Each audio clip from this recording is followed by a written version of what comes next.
All right. Hello, everyone. Very sorry for the delay. Got just a bit stuck with a few things, but here now. So thanks, everyone, for joining.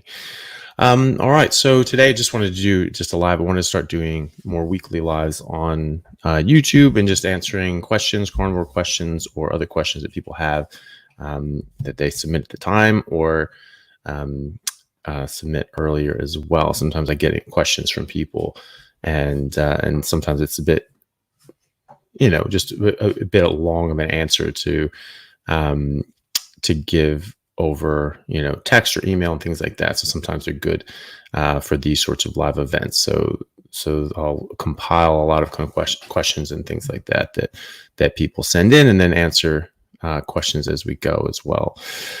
So thank you very much, everyone, for joining. Mike, good to see you. And everyone else here. So if people do have questions, please do throw them out there. Like I said, I'm gonna try to do this sort of around the same time, maybe sort of hour variance, but sort of same day and everything like that. So we'll see how that goes. All right. So we have a question here. How can you go carnivore while third trimester pregnant? So I think it's the same as going carnivore at any other time. I've had friends that have gone carnivore during their third trimester, and really it's just the same thing. You're just eliminating out things that are bad for you and just eating things that are good for you. So you're just eating a lot of high fat meat and listening to your body and eating what your body tells you to eat, and then as much as your body is telling you to eat, I should say. And then just eliminating out certainly the processed foods, certainly all the packaged foods, all the seed oils, and all the other high octane garbage. And if you can, just get rid of all the vegetables and things like that as well. I think that's a big reason why people get a lot of morning sickness, is because their body is much more sensitive to things that are harmful at that time, because they have to protect the baby. And so if you're putting in things that are not the best for it, your body's going to get a bit sick and upset and say, hey, no, get this out. We don't want this in the body, because this is going to hurt the baby. And so you throw up.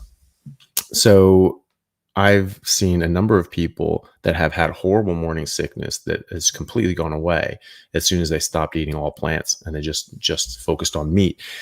And if you think about it, animals in the wild, they don't eat, they don't get morning sickness. They don't eat things that they are going to give them morning sickness. And so, do you have pregnant gazelles running away from pregnant lionesses, right? And one of them is going to win, right? And they're both pregnant. So it's interesting that we are the only species of animal that has such a hard time during pregnancy. And I don't think that's normal. I don't think that's a normal state of being. I don't think you're going to survive too long in the Arctic Circle when you're just puking up a storm and have swollen ankles and you just can't move and you're just miserable for 9 months. It doesn't really work, because it's very inhospitable territory, and like you cannot have dead weight pulling you down. Like everyone's got to be moving. So it just doesn't make sense to me. So going carnivore in third trimester is just the same as going carnivore at any time. Just get rid of the junk and just eat fatty meat until you're full, and stop eating when you're done. Mary, thank you so much for the super chat. It's very kind of you. She asks, she says, she's been doing mostly carnivore for 3 weeks and suddenly broke out in hives on her chest and arms. Okay, I'm sorry about that. I don't normally get hives. I have hereditary angioedema, but that's not histamine. Ever heard of this? I'm concerned. No, I haven't heard of that. For going carnivore, there can be other things that obviously will cause hives, obviously allergic reactions and things like that. What exactly are you eating at the moment? Is it just meat and water? Is it red meat and water? Is it other sorts of things? I mean, obviously you're reacting to something. The best thing to do is, and if you want to sort of put it in the comments, I'll try to catch your comment as well. If you want to answer that exactly on what you're eating and things. And but the best thing to do is have a food diary and a symptom diary, and sort of track exactly what you're eating, when you're eating it, what time, and then if you're getting symptoms, if you're getting hives, when you're getting them, and try to see if there's a correlation between what you're doing, what you're eating, and what's happening.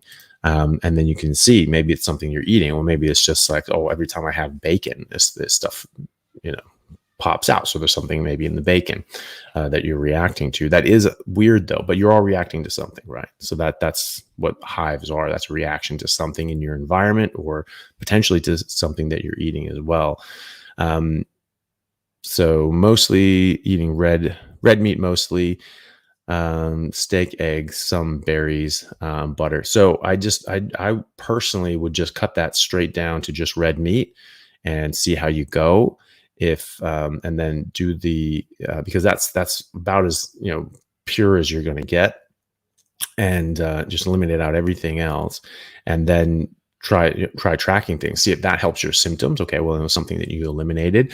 If you're still getting those symptoms, then there could be something else. I would doubt it would be the red meat, just because I've never heard of that happening, and people don't get allergic to red meat. There might be something that's polluted the red meat that you might be reacting to. Some people talk about histamines, older meat and things like that. Like if you cook something, leave it as leftovers, and the next morning they have a bit of a reaction. I've never heard of people getting hives though. That's a very serious histamine response. So that's what I would do. I would just eat red meat and water, and see how you go. If you're still getting that, track things with a diary and see if there's something maybe with the food that's being related to it, maybe something else.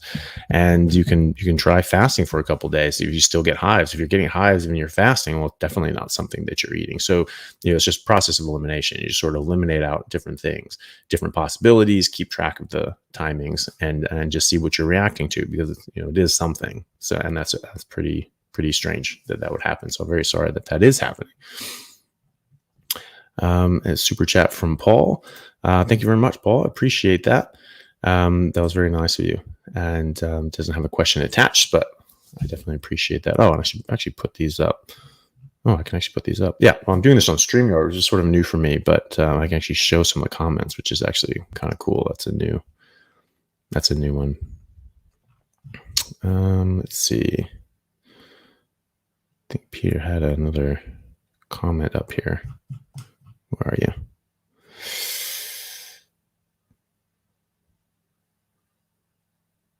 Okay, yeah. Peter said just bought a super chat, but didn't attach to my comment. That's totally fine. If you do have a comment, Peter, do put it up, or a question or something like that. Do put that up, and I'll take a look for it. And I think there's another one. Question from Jenny. Any known results for pituitary tumor and PCOS? So PCOS and pituitary tumors are obviously different. PCOS being polycystic ovarian syndrome. Pituitary tumors can be from a number of different etiologies. And well, it depends on the tumor, but there are people that have used ketogenic diets in general, and sometimes carnivore diets in particular, to help fight different tumors and cancers. Dr. Gary Fettke in Tasmania used high, very close to carnivore, if not carnivore, high fat, meat based ketogenic diet to suppress his aggressive pituitary tumor, which he has successfully done, and has not had any progression, as far as I know, in several years, which is fantastic.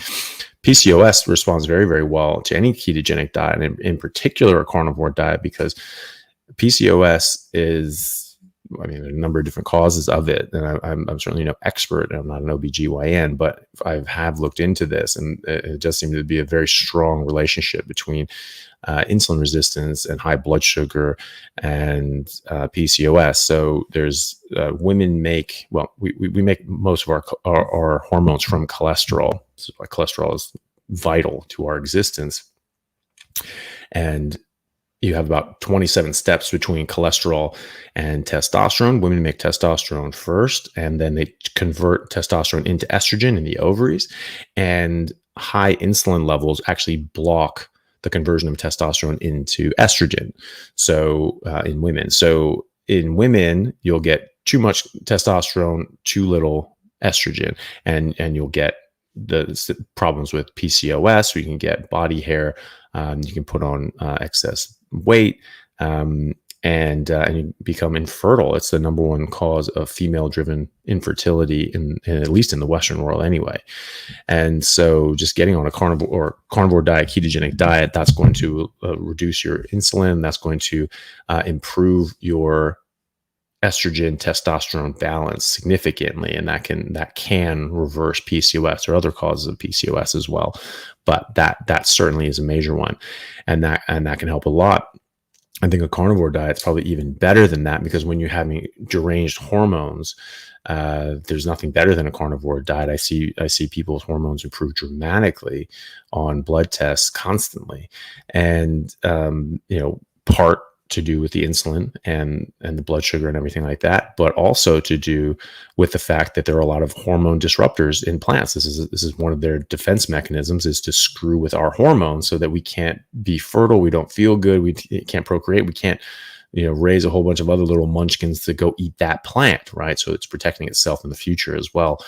And so you eliminate all those things, and you're going to optimize your hormonal health as well.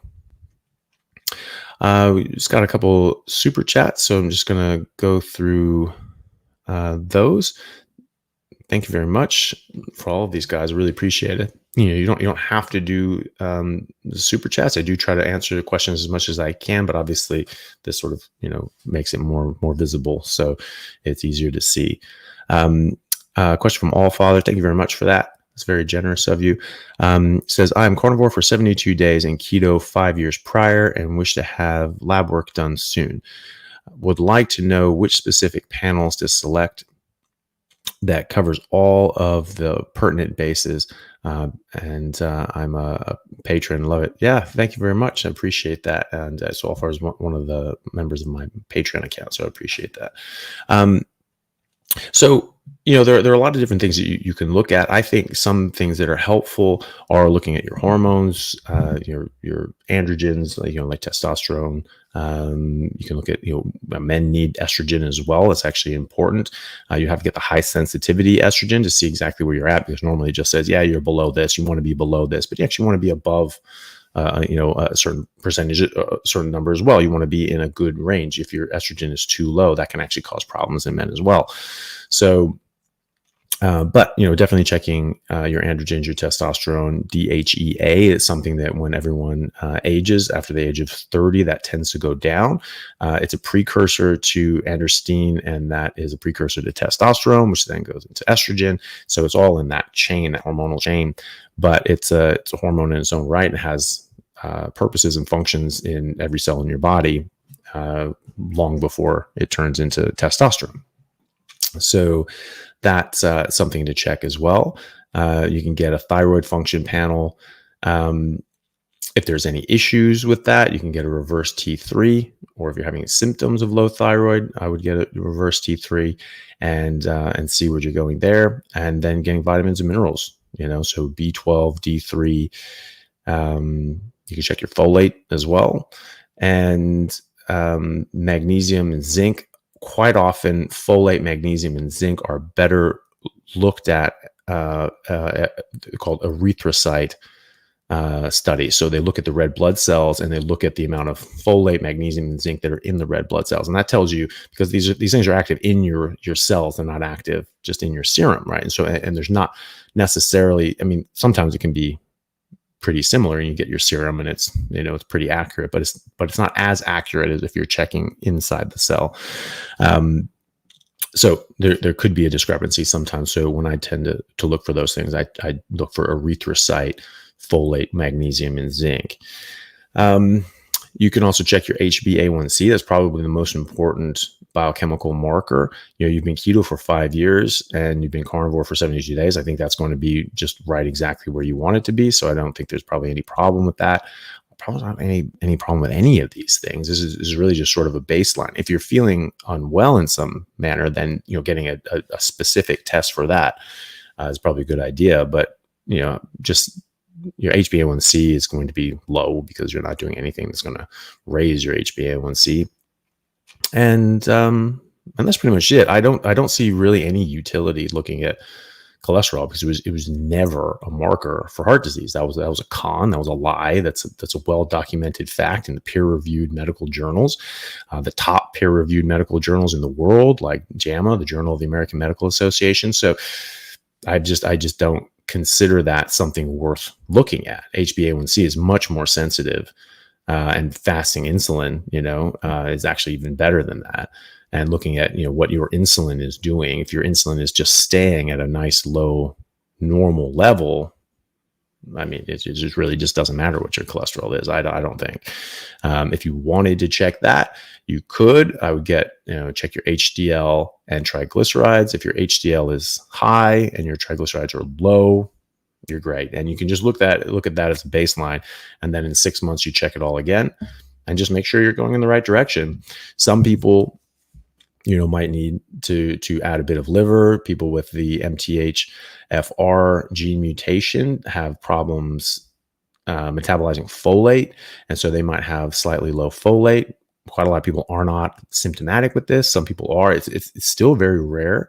It's still the vast minority of people will have any discrepancies, but some people are, and they just metabolize things a bit differently. The meat that we're eating now is not as healthy as wild caught, horse, mammoth, and cows, So if you're getting grass fed and finished, regeneratively raised cows, I don't think you're ever going to have a problem with nutrients.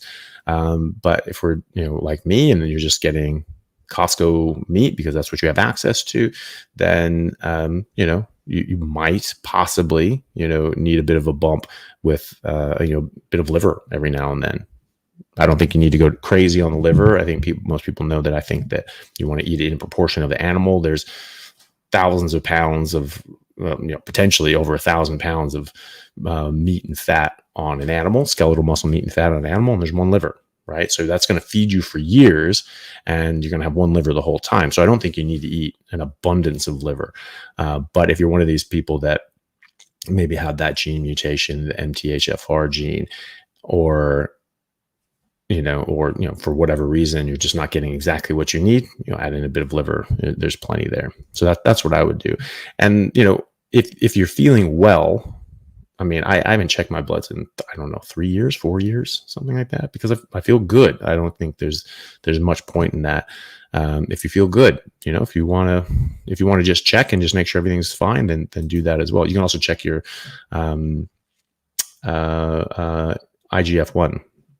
That's a marker of how much growth hormone you have, and that sort of goes down as we age, but I see this go up. This goes up with a carnivore diet, with a high fat meat based diet. It also goes up with anaerobic activity. So anaerobic exercise being sprinting and weightlifting, and that will optimize your hormones as we age as well, and continue to put on healthy, lean body mass and strength throughout your life, which is directly related to longevity and cognition. So there was a study that I saw in medical school where they looked at people's leg strength, and leg strength in older adults was directly related to cognition, right? So the stronger you are, the more muscle you have, the more strength you have in your legs, seem to have a relationship to, not going senile. Something to think about. And thank you very much, Andy. Thank you for all you do. So thank you. I really appreciate that. Thank you for the super chat. It's very kind of you. Down here, another super chat from Care Bear Cat. Thank you very much. I really appreciate that. And question from Adam. Thank you very much for the super chat. Let's take a look at your question. It says, I'm trying to lose fat and build muscle. Eating one carnivore meal a day, sometimes two. Can I get enough protein to build muscle? Any suggestions? Yeah, absolutely. I mean, that's what I do. That's what I've been doing. And that's what most people do. I mean, like, look at Genghis Khan and the Mongol horde. They would go 5 days without eating. They'd just be ravaging the countryside. And then they'd eat 10 pounds of horse meat in a day and then go do it again, right? So you can definitely get enough protein. I mean, I don't see much utility in tracking apart from just interest, seeing how much you're getting, like, oh, actually, yeah, I'm actually eating quite a lot. Or maybe you're not eating enough, and because your hunger signals are going to be very different on a carnivore diet. And so it's very easy to undereat. I did that when I was in my early 20s, so whatever, 20 years ago, 20 plus 23 years ago. And I was definitely undereating because I never felt hungry. I never felt hungry the way I normally did. Now I understand that I have to relearn. You have to relearn your hunger signals. And so I did. So now I know when I'm hungry. But what I did was I just ate when things tasted good now.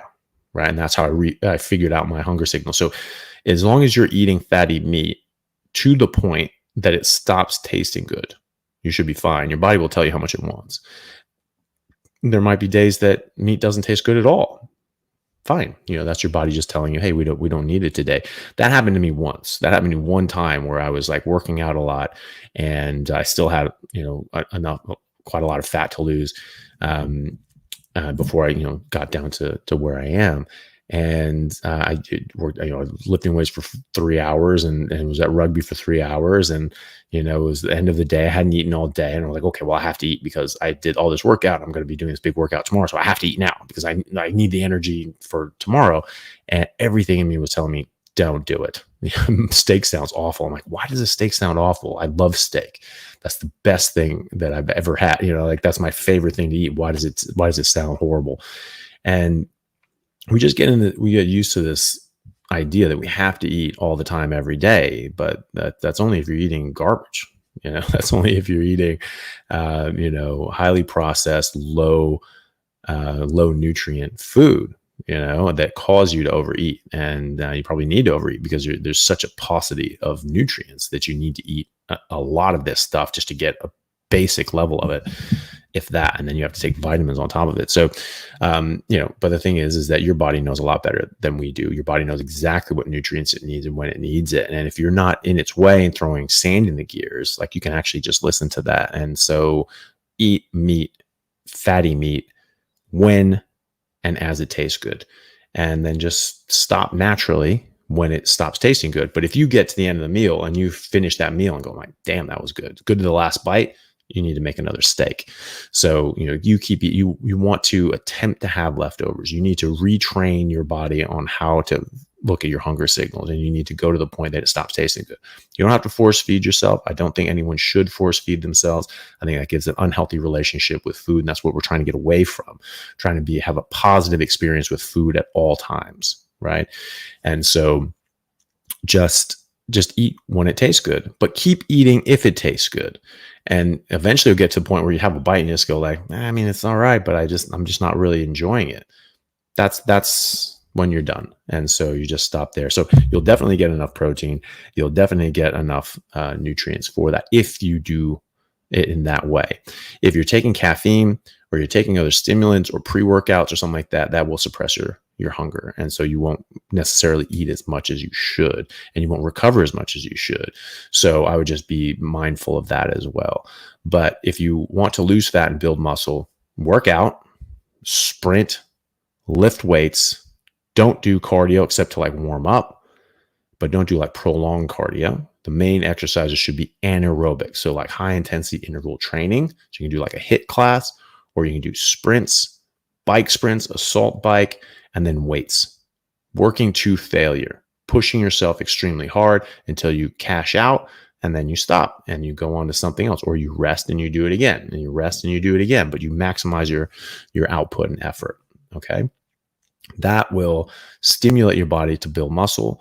It will stimulate your body to optimize your hormones. For men, it will increase testosterone, increase growth hormone, decrease cortisol. Cardio, on the other hand, does the opposite. So it will reduce testosterone, reduce growth hormone, increase cortisol, right? So you'll get skinny, but you might have internal abdominal fat. So it's a TOFI, thin outside, fat inside, right? And you will actually slim down. You might actually catabolize your muscle. You might actually not going to build up big, strong, healthy muscles. You're going to actually slim down and atrophy your muscles as well. Now, they'll be good for cardio, for long distance running and things like that. But they will be smaller. You won't be building muscle. So you want to be doing sprinting and you want to be doing weights. So that's what I would suggest. And then you need to eat enough. So you need to give your body the stimulus to build muscle and to optimize your hormones. And then you need to give your body enough nutrients. And if you're eating to the point that meat stops tasting good, then you'll be fine. And you try to eat, twice a day. I think that's perfectly fine. If I'm not working out, then eating once a day, to that point is more than enough. And then I'm not hungry for 24 hours after that. If I am working out a lot and I'm pushing myself, my hunger signal really doubles and I can't get enough in one meal. And so I have to eat twice a day. Right. And so I'll have like a big steak, I'll eat like 2 pounds of beef and I'll be full and that's enough as what I want. And then I wake up in the morning and go like, I want another steak, and so just listen to your body and just, take it, take it that way. So, and until you relearn your hunger signals, just try eating twice a day, and just see how you go with that. I think it'll be fine, especially if you're losing fat, you probably won't need to eat as much. When I was still losing fat, I never needed to eat more than once a day. In fact, occasionally I only ate once a day or didn't even eat once a day. And, but by the time that I got down to a stable body fat percentage, sort of like, sub 10% body fat, my hunger literally doubled after that. And so I was eating twice as much as I was before. And so instead of one big ribeye, I would have 2 big ribeyes a day. And that's just because my body was saying, hey, we want to keep this body fat percentage. We don't want to lose any more body fat. This is the rainy day fund, right? We want to keep this here. So everything we're doing, you need to bring it in first before we put it out there. So that's what I noticed. And so my hunger like doubled after that. And then when I work out, it doubles again. So, that's what you can expect as well. So depending on how much, body fat you have, how much weight you have to lose, your body's going to be, using that as well. And then if you're working out, it's obviously, you're going to change that factors again. But again, it all comes down to stimulating your body in the right ways and eating until fatty meat stops tasting good and not eating all the other crap, because that will screw things up. So thank you for your question. Oh, goodness. Where did that one go? There we go. Okay. So thank you very much, AJ. Appreciate that. 45-year-old female, 207 pounds. How much to eat a day on beef, butter, bacon, and eggs? Well, look, just the same as I told Adam. It's the same thing. So your body will know how much you need far better than we need. And the idea that you can track calories and things like that, and we can boil down these very complex organic biochemical interactions, organic molecules with biochemical interactions in our body down to just how much calories they emit when you burn them in a bomb calorimeter in a lab, is just sophomoric. I mean, it's too simplistic. It doesn't reduce like that. We're not combustion engines, so we don't just run on combustion fuel. We are chemical factories, and so we have a lot of these chemical interactions. So there are dozens of carbohydrates. They all have unique, individual, complex organic, chemical interactions with other chemical compounds, and they're all unique. And the same goes with all the dozens of aminos and the hundreds of fatty acids, right? So, there's different fatty acids that have very different chemical interactions in your body and behave very differently in your body than other ones do. And so you can't just say fat equals 9 calories per gram. Like that's dumb. Like it's just stupid, because like they're not behaving that way. They are reacting chemically in our body and having different chemical reactions. So you can't just say it comes down to energy. It's just not that simple. It's far more complex. And a lot of these things have a lot of hormonal interactions as well and stimulate different hormones like insulin that have different effects on your body. And that insulin affects leptin, and that leptin affects every other hormone in your body. And so this is a very, very complex interplay between all of these things. So it's not really possible to tailor, and break out the numbers and break out the calculators and figure out equations that are perfect for you. Now you can get it. You can get sort of a number and sort of like if you do this and do X, Y, and Z and hit these sort of macros, and most people will probably be okay with that, but it's not going to be perfect for everybody. And it's not going to be perfect, really probably not going to be perfect for really much of anybody unless they get really lucky. But your body knows exactly what it's doing if you let it. So if you're just eating beef, butter, bacon, and eggs, nothing else, no artificial sweeteners, no sugar, and not like sugary maple bacon or anything like that, you can just listen to your body signals. And if meat tastes good or eggs taste good, keep eating. And if they start taking not all that interesting anymore, that's when you stop. And so if you do that, your body will respond. And so as long as you're eliminating out all of the other garbage that's going to mess with that and mess with your signals, raise your insulin, block your leptin, and make your brain think that you're starving to death and need to eat in abundance in order to survive, then you can actually listen to your body signals. Some people will have, from years of dieting and eating the wrong things, deranged hormones. So they'll have high insulin that will correct, but they'll also have very high leptin. So they'll have leptin resistance because their leptin's been trying to raise up and raise up and raise up, just scream at the rest of their body like, hey, we have enough, stop it. And unfortunately, you become leptin insensitive. Some people in that position will have difficulties losing weight at first. So focus on your health. Number one. So it's a lot of people come to this because they want to lose weight, and most people do. Most people lose a dramatic amount of weight quite quickly, in fact. However, some people are in that position where they are hormonally disrupted, and it's going to take a little time. You have to let your hormones heal and get down to a more normal level so your body can work in a more normal fashion. And there will be people that say, weight loss, doctors and things like that will say, if your leptin is above a certain level, like in Australia, it's over 100. If it's over 100, then you cannot lose weight on your own. You will have to get bariatric surgery.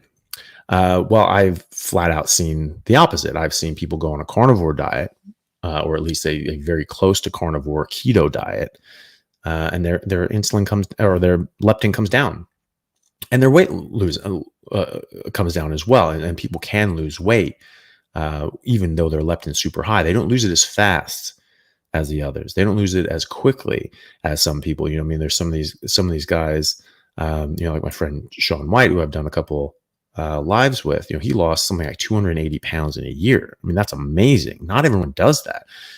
Kelly Hogan gained weight in the first 6 months, and then she lost a ton of weight after that. I would be very suspicious that she had very elevated leptin and had disruption of her other hormones as well, and that it just took that amount of time before her hormones got back down to a more normal level, and then it started flying off. And that's what I see in my clinic. People that have elevated leptins over 100, well over 100, some people, they can still lose weight. It's just much, much more slowly. And so for them, we say we focus on their health. A lot of people have like autoimmune issues and other sort of health issues, blood pressure issues. Those all start getting better. One lady I have, she's doing very, very well. She has 4 very serious autoimmune issues, and they're all improving significantly. And to the point that she's coming off all of her medications, which is fantastic. And she's lost, 5 kilos in a couple months, which for some people would be very discouraging. But for her, she's fine. She's like, hey, I'm doing this for health. And if I lose no weight at all, I don't care, because this has absolutely revolutionized my health. And, coming off these medications and not having flare-ups of Crohn's and rheumatoid arthritis and other sorts of things is just like, it's life-changing. But she is losing weight, and her leptin is well above 100.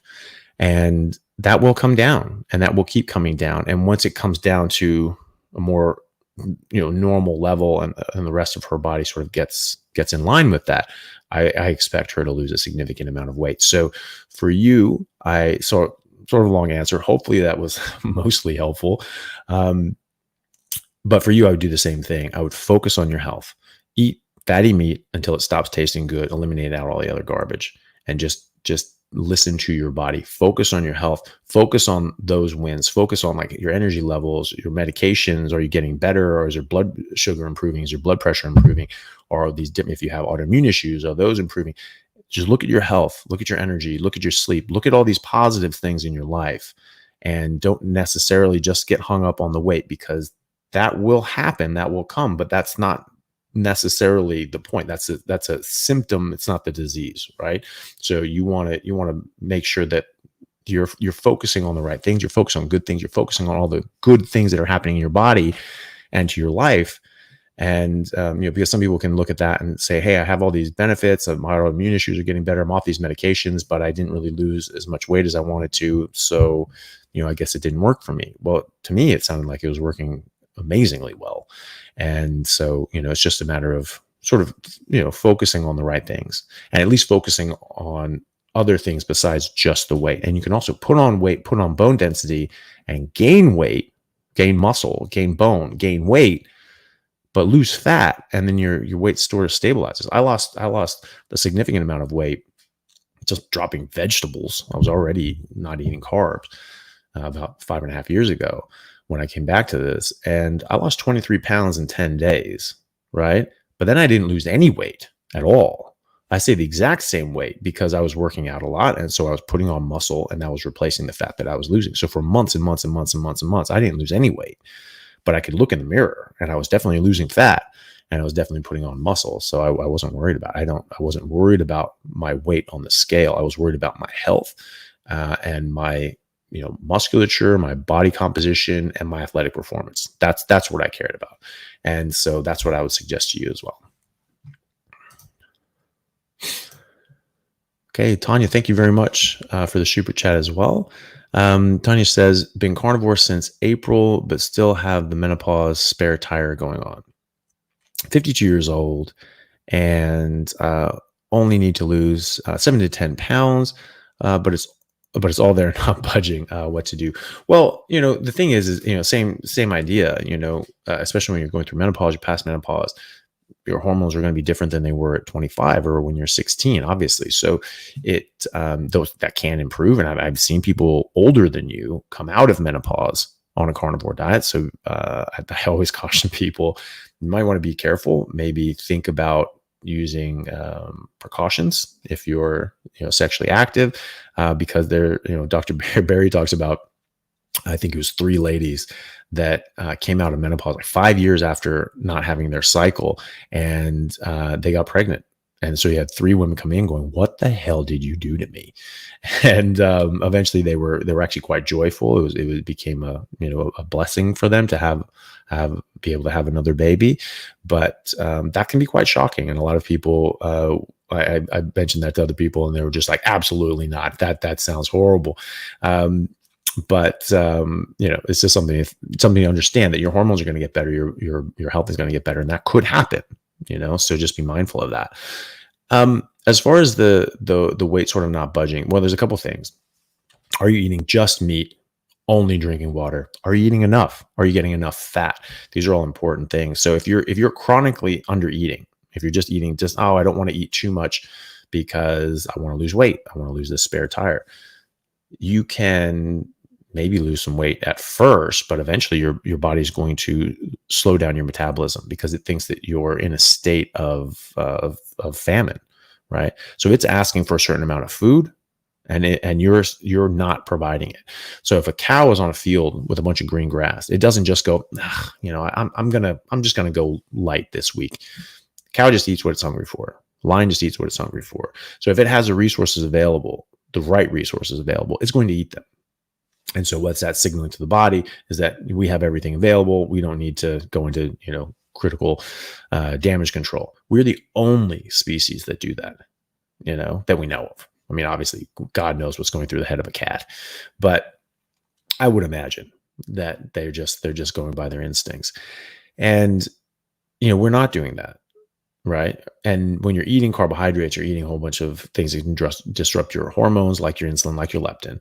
Then you sort of have to, because it's, you have to do that because you are being told to overeat, and we know we're overeating because we're getting fat and we're getting sick and we're getting unhealthy.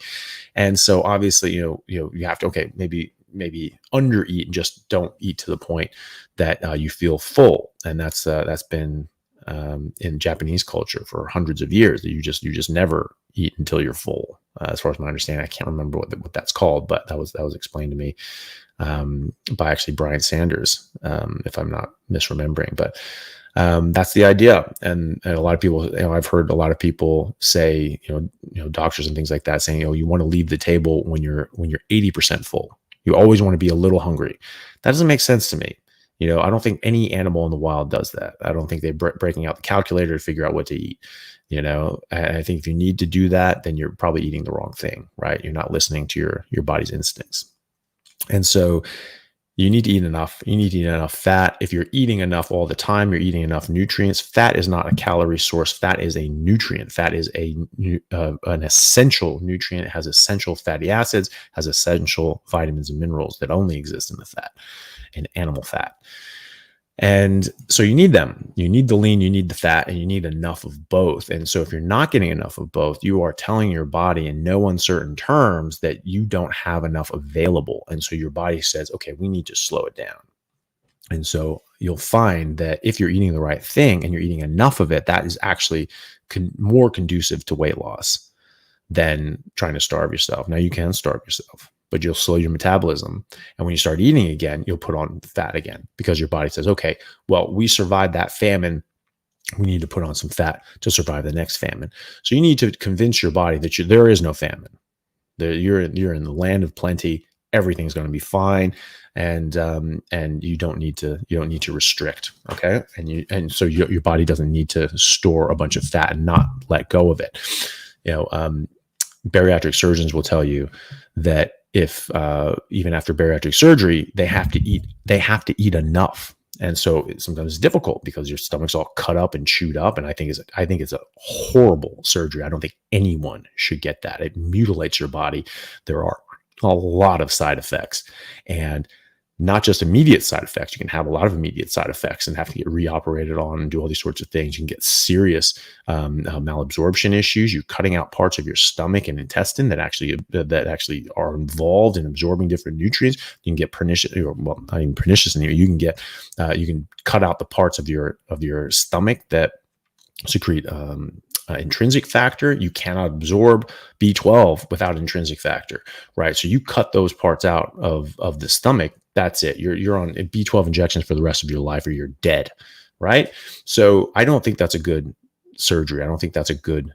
Some people will have benefits from that. A lot of people actually put on the weight again, and their stomach will stretch out and stretch out and stretch out, and they go back to the same size, because it's not changing people's habits. They're not teaching them, hey, what's healthy for me to eat? They're just trying to make it painful for them to eat too much. But what the hell is too much? That's a good question as well. Too much bread is any bread. Too much of things that are bad for you is any, right? So I just don't think that's a good idea. And then 10, 15 years down the line, you get other very serious issues, or potentially can get issues that you'll need other surgeries for. I don't think it's a great idea. But in any case, it's something that they will tell you, that you still have to eat enough. You still have to eat a certain amount, or else you won't lose weight. And so, I know for women, what they're told is if you eat less than 1,200 calories a day, you will not lose weight, right? So there goes the idea of calories in, calories out, doesn't it? Right? Well, they're eating less calories. They should just lose weight. Well, no, because we are not bomb calorimeters. We are, chemical factories, and we have a lot of hormones and a lot of signals and a lot of, sailors on this ship. They're just saying, hey, nope. There's a storm. We need to tuck sails and trim sails and survive. That it's not a one-to-one like that. It's, calories come in. We'll just use it. No, that's not how it works.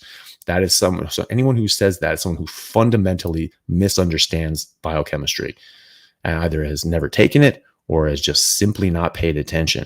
And any doctor in America, it's really is really strange to me that medical doctors in America, just don't understand that core concept, because biochemistry is required. It's one of the prerequisites in America. So we all took it. We all took a year of biochemistry, 400 level biochemistry, right? You should damn well know this stuff has very complex interactions. Everyone's taken organic chemistry in America who's a doctor. Why do you not remember that every single carbohydrate has different chemical interactions? Why have you just forgotten that? Because you go to medical school, and this is the the terminal degree, right? There's no further up from there in America. In other countries, that's like the first one, and then you get a master's after that, which I think is completely backwards. But you what you learn in medical school, well, that's it. This is the highest one. That was my undergrad, so this supersedes that, right? And so they're saying no, calories in, calories out. No, that is not how it is.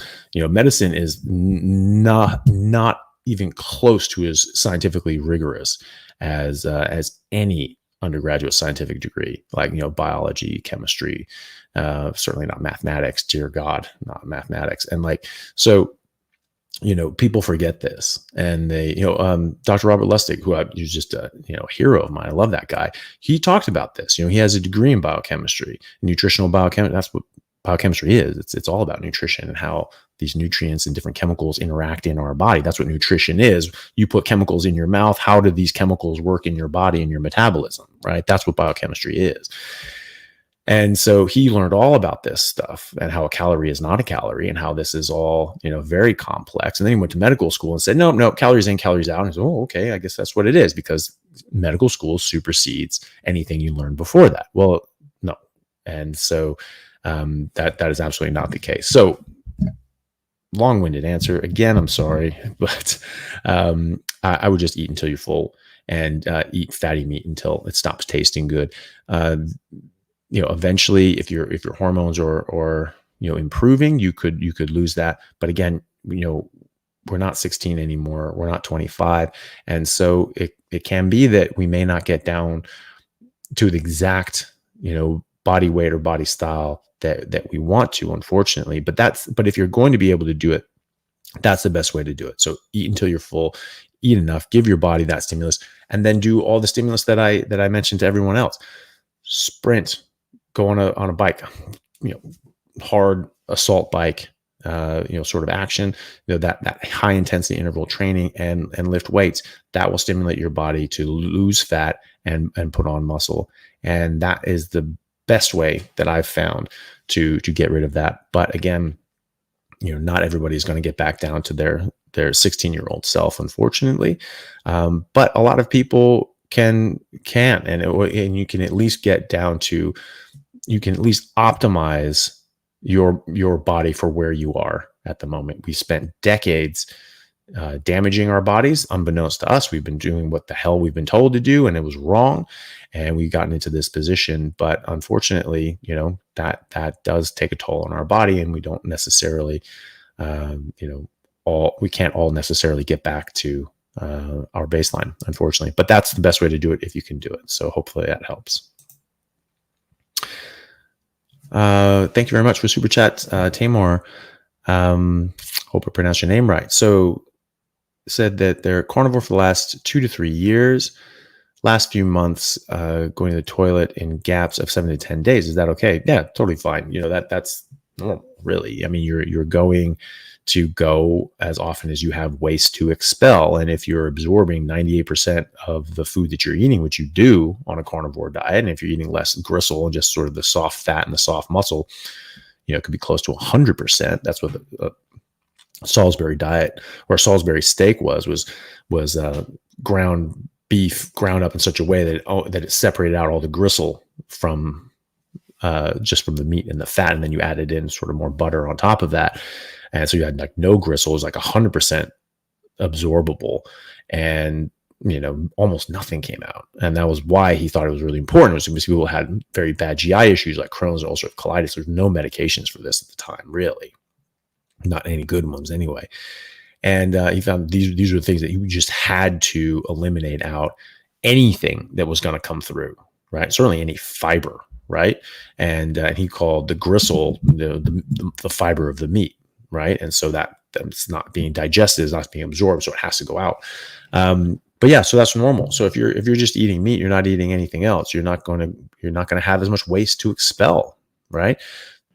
That's not constipation. Constipation is not frequency. Constipation is consistency of your stool. So if your stools are dry, hard, rocky, that's constipation, right? So you can look up, you can just Google the Bristol stool chart, BRISTOL stool chart.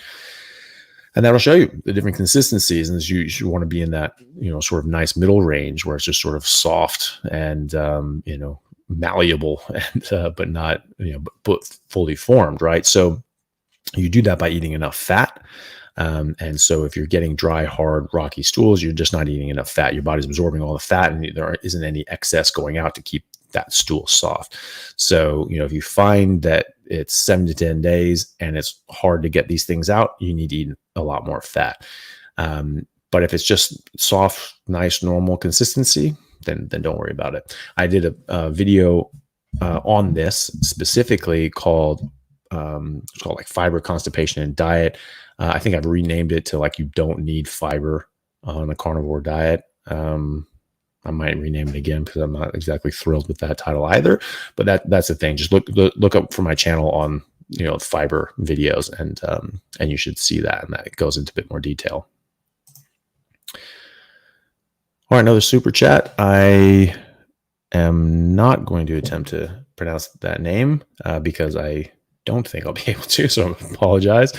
But thank you very much for the super chat. Hi, Dr. Chaffee. I'm a chiropractic student here in Perth. Oh, great. And have been on a ketogenic diet for 5 years. Just wanted to know, how can we support the health movement being allied healthcare providers? Well, look, the same thing, as a healthcare provider, you need to focus on the overall health of your patient and the people around you. So, try to go for a holistic approach, right? So, you're in there, someone's having back pain, back issues, something like that. What is one of the most important things you can do to help someone with back pain? Eliminate all the crap that's causing inflammation, that's exacerbating their back pain. That's the main one, right? And so you need to talk to them. You can talk to them about diet in that context. And you'll see, if you start treating patients with this and you start getting more on like a ketogenic diet or a carnivore diet, is the elimination diets are getting this stuff out of there, especially a ketogenic keto carnivore elimination diet where people have higher ketones. Higher ketones actually suppress inflammation. So not only are you eliminating out things that cause inflammation, you are promoting something, ketones, which suppress inflammation. So this actually suppresses pain as well. And so this is something that I've seen people with serious radiculopathy, that they've had surgery and their nerves have just been compressed for too long. They have permanent damage. And it's like, hey, I'm really sorry, but this is, look at the MRI, we looked at surgery, everything's decompressed. There's no more bone there. There's nothing that can be pushing on this nerve anymore, but you still have pain. That means that there's nerve damage, and that nerve damage could heal, but it may not. And so we just have to sort of see, but there's no other surgeries that are going to help. I've seen those patients get better on a carnivore diet, right? Not all of them, but basically all of them who've tried have at least improved their pain, because you reduce that inflammation, you reduce the experience of pain, you reduce that pain propagation up the nerve, and that'll help. So, excuse me. So you need to just focus on that. You can tie it into what you're doing. Someone has neck pain, they have back pain. You can tie this in and say, hey, what are you eating? If you're eating high octane crap, a bunch of, processed carbs and sugar and seed oils, I think of omega-6s, all these seed oils, these rancid fatty acids, that cause huge inflammatory response in your body. What's that going to do to your pain? It's going to exacerbate your pain. So I've had lower back pain since I was 15 years old. I always used to joke as a teenager that I had the back of a 60-year-old man. I've always played a lot of, high impact sports and all these sorts of things. And then for some reason in my 20s, I just had no back pain. And I had this hang up thing. You sort of hang upside down the inversion table. And that really helped. And that actually did help. And all of a sudden I just noticed I just didn't have back pain for years. And then all of a sudden I'm in San Diego and I was playing rugby down there in 2007.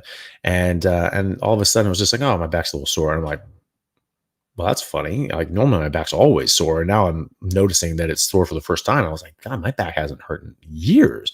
And that was when I was, just come back from England. And I was just had just started slipping off a carnivore diet. And I started eating a bit more, carbs and veggies and things like that. And I was like, oh, my back's starting to hurt again. My back didn't hurt for years, and then my back's, hurting again for a long time. And now it doesn't.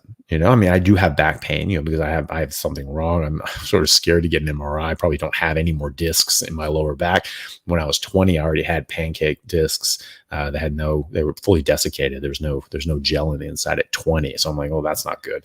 So it's probably just bone on bone in my, L4-5 region, but whatever, I'm functional. I can still squat. I can still, do what I need to do. And when I, am like working my back out and keeping my back in shape, I don't really have any pain to speak of. When I eat anything outside of this, horrible stabbing back pain. Not that I intentionally eat anything outside of this, but if I'm at a restaurant, the last time this really happened was when I had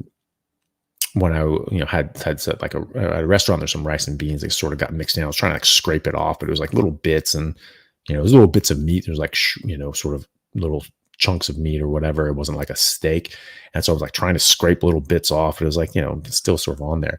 I had like stabbing back pain for 4 days after that. So I definitely noticed that, and so you can definitely help your patients a lot by getting them on the right dietary track. They're going to lose weight, they're going to lower inflammation, they're going to reduce their pain, and they're going to be able to do your programs, do your exercises, do the things and work with you to strengthen their back and improve their health, so that they can actually just be healthy. And it's sort of the better we do at our jobs as healthcare providers, the less work we have. And sort of the idea is sort of to put yourself out of business. But I think that's a good aim. I think that's a very altruistic, proper, appropriate aim. And if that's not your aim, maybe, a different vocation is right, because that is what we're supposed to be doing. We should be trying to make people healthy so that they don't need us. I do consultations with people rarely, but, I try to push them to watch my videos, because I'm like, hey, you can get all this information for free. Please do that. If that answers your question, I don't want you to have to pay for something. Some people that will look at that and say, hey, well, I have these specific questions due to my particular situation. So, okay, that's fine. Let's do a consultation. And we set something up. And, the idea is to, I don't do like coaching things where, and we have our 30-day, carnivore challenge thing. And that's a little different. That gives a support group and people talking and answering questions and talking about things and having sort of weekly Zoom sort of things like this. But as far as consultations are concerned, like I'm trying to address people's questions and get them healthy so that they can do this on their own. And quite often I'll have a consultation and I won't need more consultations, or maybe a couple consultations, and they don't need them after that, and same with the Carnivore Challenge group. We try to give them a month of good support to get started and get going. And then, or maybe people stay on for a couple months, but at some point, we want them to get independent, and then they can go off and just be healthy, and maybe help other people. So that is a good thing. I think it's important to do that.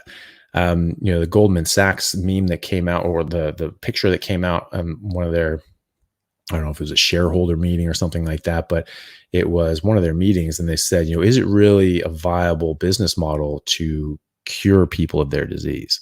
Or should we perpetuate chronic disease states and just sell them the sort of the management for the next 40 or 50 years? These are the same sort of companies, with the same paradigm, the same business model as the statin companies that are saying everyone over 50 should be on a statin. Everybody over 40, or 50% of people over 40 should be on a statin. And if children have high cholesterol, you should put them on a statin. The hell you should. These are drug dealers. They're trying to get people hooked and addicted early on so that they can have, a customer for life and they can just be an addict forever. I don't agree with that. I think that we as healthcare professionals need to try to fix people. We are not fixing people at the moment, but this is a major thing that we can do to fix people. So hopefully you can do that. I'm sure you can. I think that would be very laudable if you were able to talk to your patients about dietary interventions that could improve their pain, improve their symptoms, and improve their health. I think that you would be a much better person, I think you'll be much more satisfied with your profession because of that. And it will help you as a professional as well, because people will tell their friends, this guy got me better. This guy doesn't want to just rack up the bills and say, oh, I'll have to see you 3 times a week for the rest of your life, or you're just never going to, be able to walk properly. I think that's a bit disingenuous, and I don't think that's right to do. I think you need, if your treatments are working, they should work, and they should get you to a point that you should not need them anymore. Right. And so you will build a reputation of someone who gets people better. And so, maybe at first you're not building up the clientele like others are. They're having these return customers, but you will find, I bet you that you'll find that there will be enough people that come back because they trust you, and they trust you to try to get them better and get them home and not need you. And they're going to tell their friends, like, hey, this guy changed my life. I don't have back pain anymore. I don't even need to go to him. And that's what he's trying to do. Right. And they're going to trust you more, and they're going to refer you. They're going to refer their friends to you as well. So I think in the long run, it's going to be better for you as well as for them. But even if it's not better for you, it's important to do because it is better for them. So just my 2 cents on that, or just my $10 on that, because it was a super chat. Thank you so much, Rachel. Thank you again for the super chat. Would you expound upon what it may look like to relearn your hunger signals? I'm 1 year in and still question if I undereat and don't want to overeat, and why I don't feel like a superhero yet. Well, I'm sorry you don't feel like a superhero yet. If it is very important to eat really just meat and water, and really just red meat and water is going to be the best for most people. Some people actually will actually be quite, feel pretty awful on even pork and chicken and even fish, especially farmed fish, and dairy and eggs. So especially people with autoimmune issues, they're just going to be much more sensitive. I think it has a lot to do with what the animals are being fed. They're not being fed what they're supposed to eat. They're being fed a bunch of grains and corn and soy, and they're getting a bunch of this linoleic acid and polyunsaturated fats and other sorts of seed oils that are getting fed to them. They can't process and get rid of these sorts of things, so their body stores them up, and then it gets into their bodies and their fat, and then we eat them. And so even though we're avoiding seed oils, we're getting seed oils. We're just getting them secondhand, and so that can certainly affect you. Going mostly to red meat seems to sidestep that. So if you're not feeling like a superhero, I would see exactly what you're eating. Are you eating just red meat and only drinking water? Are you having any coffee? Are you having artificial sweeteners, monk fruit sugar, xylitol, stevia? Are you having electrolytes with stevia in it, or one of those things as well? Those will not make you feel good. There was a study that I saw recently in mice that showed that the equivalent of 1 can of diet soda with stevia, so for us, right? So much smaller little can for mice, that reduced their fertility rate by, I think, 55%, right? So 1 can of stevia diet soda sort of thing equivalent, had a massive effect on their fertility. So God knows what that's doing to their body. And, you're not going to feel good, right? If your fertility is messed up, that means your health is fundamentally messed up. So that can be a problem too.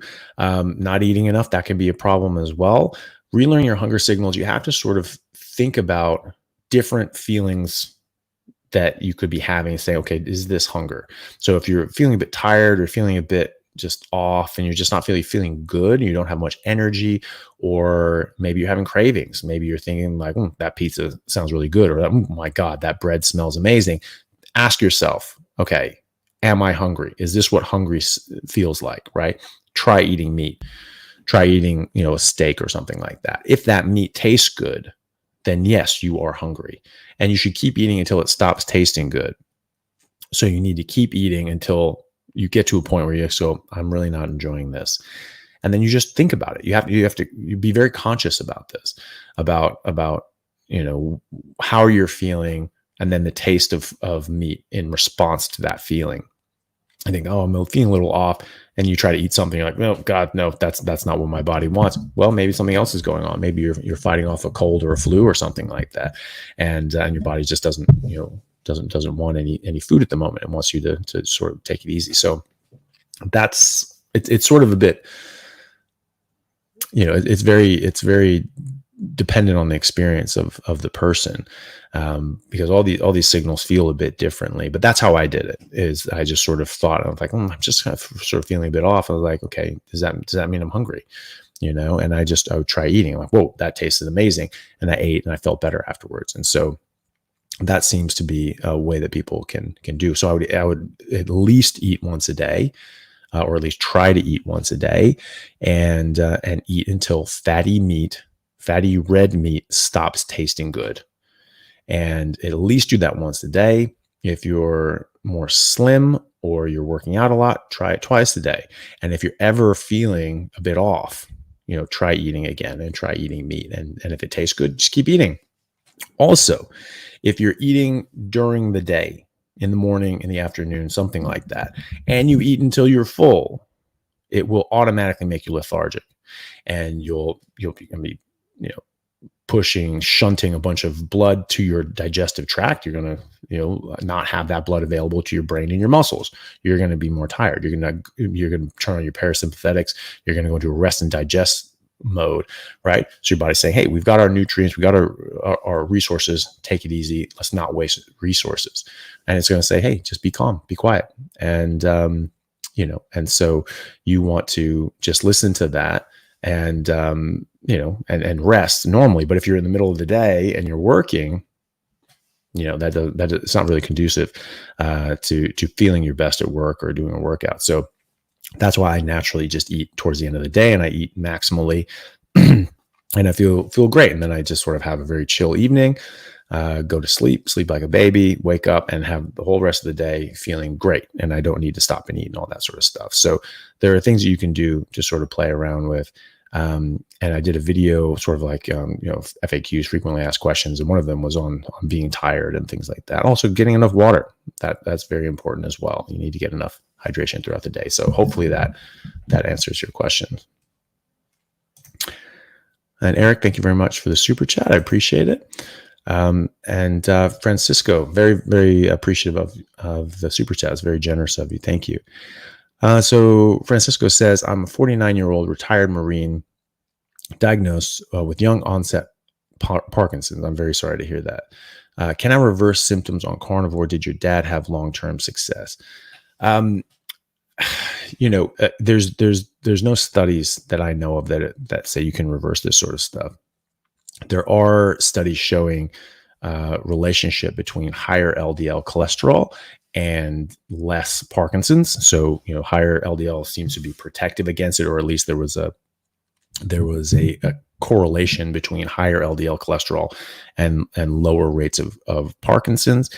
There have also been studies with lectins, we're actually showing them tracking up the vagus nerve from the gut into the brain and damaging the parts of the brain that have to do with developing Parkinson's.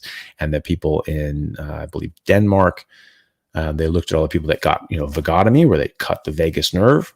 And over the course of 20, 30 years or something like that, they had like a 66% lower rate of developing Parkinson's later on. So take that for what you will. None of these things are perfect studies, but they do give us a bit of information. I can tell you that my father has really not progressed at all since his diagnosis with Parkinson's and being carnivore. Has not progressed at all. And in fact, he's improved in a lot of different ways. He had fairly mild Parkinson's symptoms at the start. Maybe a bit of a tremor and a twitch sometimes, not all the time. And then, um, you know, maybe just a bit slower. And he had a couple of falls, which is a common presentation of people developing Parkinson's. They're not able to catch themselves if they stumble.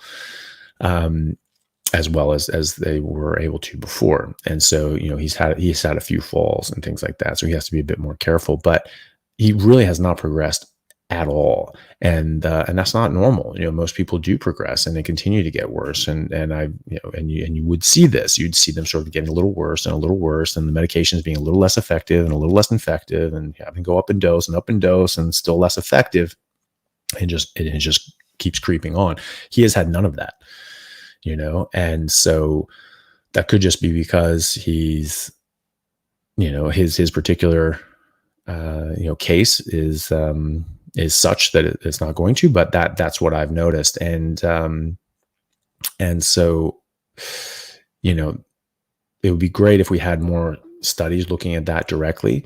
But we don't at the moment with Parkinson's in particular. There are other ones with keto that you can sort of glean information off of and see an improvement. But I think in any case, eating a biologically appropriate diet, what is maximally beneficial to your body and your biochemistry and your biology, that's going to put you in the best position to deal with anything. Now, it may not stop and completely reverse all of your issues, but it's going to maximize your health and your body's ability to deal with that. And you're going to be in a better health, as this is going on, and it could very well stop the progression depending on what is causing that progression. So, not everything is diet related. Not everything is directly caused by diet, but everything's going to be wrapped up, because if you're healthy and you're eating all the right things, and even if you have like a purely genetic issue, you're not going to be compounding it with all the problems that you get from eating the wrong thing. So I still think it's very, very worth your while. Even if it does nothing for your Parkinson's, it's going to help your health in so many other ways. And it could very well help your Parkinson's, or stop its progression, or at least slow its progression, or at least make you much more healthy to deal with its progression. Yeah, I wish I had a better answer for you, but I think it's definitely worth your time to try it and do it. And I really do hope that it helps. And I'd be very interested to see how you go if you do try it. So please, if you do, please keep in touch and let me know how you go, because some of these things we're all trying to just gather more and more information to see how this goes for different people in different situations, and then be able to help other people like yourself in the future. So please do let me know how you go. And Crystal, thank you so much for the super chat.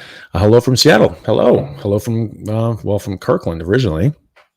Been carnivore since September 22. Anything coming from an animal so probably honey, I'm guessing, to line diet of beef, salt, and water in the last month, but I'm still having IBS-D symptoms. I've tried high, low fat, no liquid fat. Any ideas? Well, IBS generally actually works, responds very, very well to just getting rid of fiber. That seems to be, very positive for that. I don't know if you're still drinking coffee or artificial sweeteners, but I would get rid of all of those, because those and tea as well, caffeine in general, those all act as laxatives. So I would get those just far away from you. And IBD symptoms, those really are just from eating the wrong things. And so again, getting rid of all of those other things, just being beef, salt, water. And beef, salt, water, obviously that doesn't have coffee, tea, or artificial sweeteners, but some people still include those things in, even though they're doing everything else is just beef, salt, and water. So if you are in that camp, I would get rid of that. If you are just doing beef, salt, and water, I'd just keep going. I mean, you've only sort of been on it a month. People with IBD, like Crohn's, ulcerative colitis, like they generally improve within a few weeks, but they may not get complete resolution of their symptoms for a couple months. I have really yet to see someone not get complete resolution of like Crohn's or also colitis doing just beef, salt, and water in a matter of about 3 months. Usually on biopsy, it's clear by then. I haven't really seen anybody have a positive biopsy after 3 months on beef, salt, and water. Some people are a bit more sensitive and have to be on grass finished beef and water, right? So it may be that you're in that camp, that you're just a bit more sensitive. I don't know if you have a full diagnosis of Crohn's or UC, but if you do, or possible that you may, then you might need to just really go for grass-fed and finished beef, really red meat, and see how you go with that. Some people are just a bit more sensitive, and then just takes time, and then just eliminating out sort of everything else, optimizing your health, optimizing your sleep, reducing stress, meditating, chilling out, doing things that relax you and you find enjoyable. All of these things play a role in your body and your health. And but obviously, I think the major component of that is doing exactly what you're doing, which is eating that. So if you're getting loose stools, but they're not like bloody diarrhea like you would get in Crohn's or ulcerative colitis, you can play around with the fat. If you're doing low fat and you're still getting diarrhea, well, that can be, you can go too far the other way. If you get so constipated that you're having these dry, hard stools that are getting sort of half stuck there, and you can have liquid stools that actually go around it. It's called spurious diarrhea or overflow diarrhea. And so what that is you're having diarrhea, you're having, liquid stools, and then, for most of the time, and then every now and then you get this big rocky chunk that comes out and is like horribly painful and difficult to get out. And then you're just back to liquid after that. So that means you're eating so little fat that you're basically bordering on getting an obstruction. So you really need to really ramp up the fat that you're eating in order to get that stuff moving out, and then you can reset the load, or even take some laxatives or something like that to just sort of clear the pipes and then start fresh with a better fat level. If you're just not eating fat and you're still getting loose stools, there's something else going on that's not diet related, right? Or you're getting so constipated, or not fat related, right? You're getting so constipated that you're having that overflow. But if you're having loose stools because of the fat content, and you're not getting those hard, dry stools that are blocking the way, you say you're not using liquid fat, which is great. Like some people have like the tallow and things like that. They just can't really absorb it all that much. And so they have to just eat the whole fat. So the meat has fat on it. You just eat that fat. And then other people, very few, but some people have a problem with even that, like the cooked fat on a steak or a lamb chop. And what they've done is they've actually started cutting off the visible fat from those cuts of meat, and then just eating those uncooked, which sounds a bit weird, but it just sort of tastes a bit waxy. It's just sort of just waxy, sort of chewy. It's not, it's not as nice as the cooked fat, but it's not bad. It doesn't taste bad, and they find that they can absorb much easier, and then they have much more normal stools as well. So that's something you can think of as well. And if it's unrelated to the fat that you're eating, then then I would just go grass-fed and finished, and just give it a bit more time and see how you go. Thank you very much for the super chats. Very, very generous of you. Unlisted YouTube video. So I think that's probably their name. I'm on testosterone replacement therapy. I inject 200 mils per week. I noticed today it is suspended in grapeseed oil. Yeah, unfortunately. Is that horrible? That's gross. Do they make better oils that could replace the grapeseed oil? Yeah, I don't think it is awesome. I don't think that is something that you really want. In your body. And, this is something that, when people go on different fat soluble vitamins, they take like vitamin K2 and D3 supplement. You have to look at the ingredients. Quite often they're suspended in soybean oil or sunflower oil, or, something like that, canola oil. God knows why they don't just use, actual fats, but that's what they do. So Yeah, it's, is it the worst thing ever? I mean, you're not eating this stuff every day. You're certainly not cooking with it. But no, I don't think it's great. I don't think it's something that you want for optimal health. I don't know if they do that in different suspensions. It's not something I really have experience with, prescribing myself. So I don't know all the different options, but I do know that you can get creams as well. And from my understanding, talking to different endocrinologists, that the creams are actually better for you if you can do it. It's daily, so it's not something you can do weekly, or sometimes they do monthly injections as well. But it matches your body's normal patterns with testosterone. Normally, you have your maximal hit of testosterone in the morning that pops up, and then that has an effect, and that testosterone level goes down. But the after effects of that testosterone are still going, and whereas with so you're having this pattern, this up and down, which is normal. And so when you have an injection, it's just always up, right? And it's sort of up, and then it sort of tails off, towards the time you're going to get the next injection. And so it's just sort of an abnormal pattern for your body to have elevated and depressed testosterone.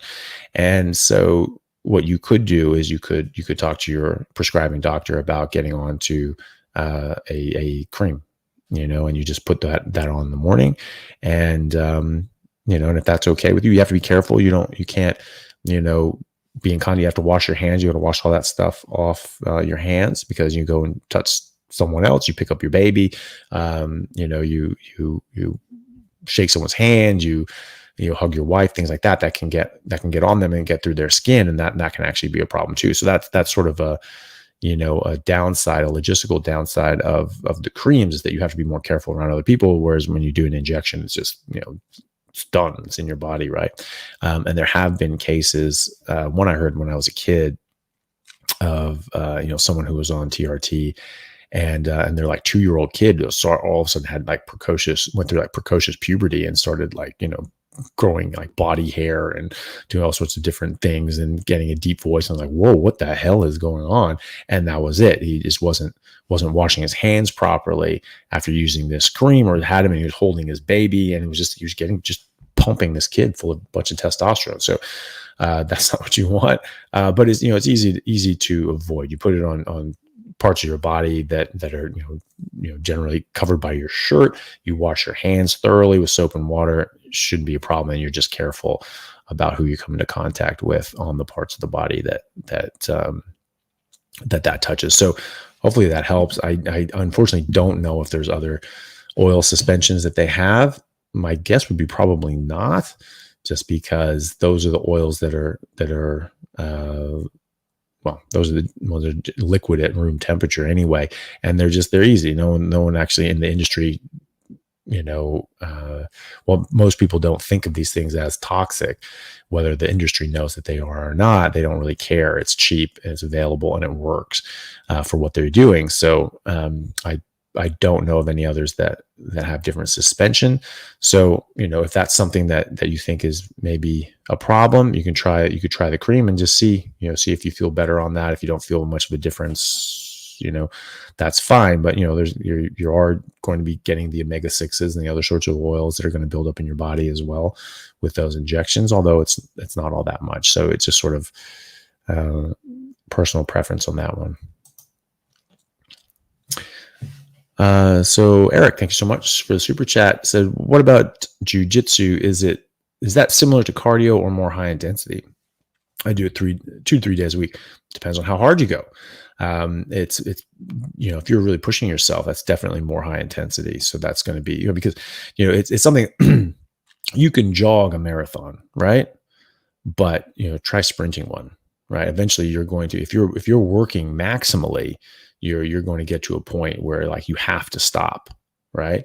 So that's what you want. You want that anaerobic activity where you're pushing yourself past your aerobic maximum, right? So you're not able to supply enough oxygen to make the ATP necessary, right?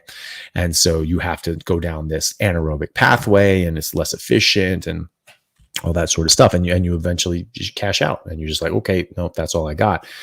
And so that if you're pushing yourself really hard, doing it in a very high intense manner, then yes, that is a perfectly that's an excellent workout. Absolutely. It's a question from Sam, super chat. Thank you so much for the super chat. HbA1c is 5.2%. Excuse me. For 3+ years on keto, it's fantastic. Carnivore for 10 months now. HbA1c has risen to 6.1%. No other changes during this period. Any difference between glucose rise and glycation from carbs and protein? Thank you for all you do.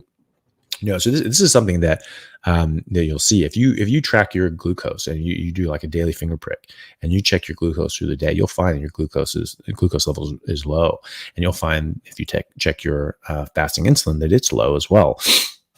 So why is that not adding up, right? So you can have a blood glucose level, and if it's average blood glucose level, that generally indicates this level of HbA1c. But there are things that can artificially lower your HbA1c or artificially raise your HbA1c, and it all comes down to how long the red blood cell lives, because the HbA1c is assuming that your red blood cells are living on average 3 months, but there are things that can kill them off earlier or make them last longer. If they're dying off earlier, then they're not being exposed to the blood sugar as long, and so the glycated end products, which is what HbA1c is, will be less, right? Because there's less exposure. It hasn't been exposed for 3 months. It's only been exposed for 2.5 months, 2 months, whatever. Then if your red blood cells are healthier and they're living longer than 3 months, then they have longer exposure. So they'll have more exposure to a lower level of blood sugar, and they'll have a slightly higher HbA1c. Our red blood cells live as long as they are capable of living, and as long as they are capable of folding and moving through very small capillaries and folding in half and sort of going through these little tight, narrow passageways. There are a lot of these, the narrowest of these really are in our spleen, and that's on purpose. And so as soon as it starts going, sort of squeezing its way around, not folding and smashing through really quickly through these little small capillaries, there are immune cells in your spleen that just go bam, smash them up and take them and eat them and recycle them into new red blood cells after that. And so if the cell membrane is getting a little more stiff and crinkly and it's getting harder to get through those things, that's when it gets eaten. So if you're eating plant oils, so and in keto, a lot of people use coconut oil, which is good. It has a lot of good saturated fats, but it also has plant sterols.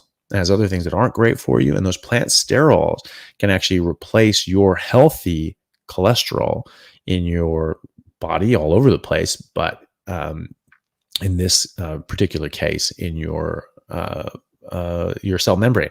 So all of our cell membranes are made out of cholesterol. The lipid bilayer that makes up our cell membrane is cholesterol. I remember seeing that when I was in 8th grade. I was just like, our whole body is made out of cholesterol. How can cholesterol be bad for us? I'm like, all right, well, there's something else I don't know now. I'm in 8th grade. I don't know everything. I'll have to just put a pin in that and think about it. Well, I kept that pin in there. I'm looking back, going like, that's garbage. So, that's the thing. So when you replace that healthy, good cholesterol with these plant sterols that are not as good and not as functional, you'll get stiffening of the cell membrane, and those, excuse me, and those cell membranes will be a bit more stiff, and they won't last as long. And so they'll get taken out. They'll get taken out of the circulation faster, and so you'll have an artificially lower HbA1c. Not to say that it will be low necessarily. It will just be lower than what it would be if they survived to 3 months. And then if you're on a carnivore diet, you're not getting all of those plant sterols. You're only eating animal fats. then your red blood cells and your cell membranes are going to be more healthy, and they're going to live longer. So there's a guy, he's called UK Carnivore. His name's Steven. I did that sort of 3-hour live session with them last week. They did that. He and Richard Smith did like a 24-hour carnivore Q&A marathon with a whole bunch of different people like myself and others. And he's a diabetic. He works in diabetes with people with diabetes, and he gets people on a carnivore diet, and he sees exactly that. So they have their constant glucose monitor. They're checking their blood sugar multiple times a day, every day. And they're like, wow, it's low, low, low, low, low. It's very perfect, normal, perfect, normal, perfect, normal. Their HbA1c is sort of 6.1. Well, that's interesting because that does not track at all with what their actual blood sugar is. And so the HbA1c is a surrogate for the average for 3 months, but you can get your own average. You can just look at your own blood sugar. So if you're checking your blood sugar and it's all normal ranges, all in very good ranges, and that doesn't equate over to that 6.1, well, that's what's going on, is that you're just even more healthy than you thought you were, and your red blood cells are living longer than 3 months. And so that's something that we do see. So I wouldn't worry too much about that. If you are not having any seed oils, not having any sugars or artificial sweeteners or anything like that, if you're just doing meat, salt, and water, I would expect that's what's going on. So I just have a bit of a tickle just because I've been talking so much. Thank you very much, Sandra, for the super chat. I really appreciate that. And Anderson as well. Thank you so much. There's a few of these that don't have questions attached. They're just very, very kind. Thank you very much. And Sandro, again, thank you so much. That was very kind of you. And Kismeta, thank you very much as well for the super chat. They say, tried carnivore from mostly vegan, had racing heart, carbs, and it got better. Is that a broken metabolism, blood sugar, oxalates? Try reducing carbs slowly. Well, you certainly can. Racing heart is specific, right? So that's a high, fast pace, right? So really too fast. If you are getting that, you should see a doctor and get an ECG, EKG, see what's going on. In rare circumstances, people in general, it's very rare for people to get low potassium. And I've never seen it on a carnivore diet. I've never seen someone with a like a low potassium on a blood test ever on a carnivore diet.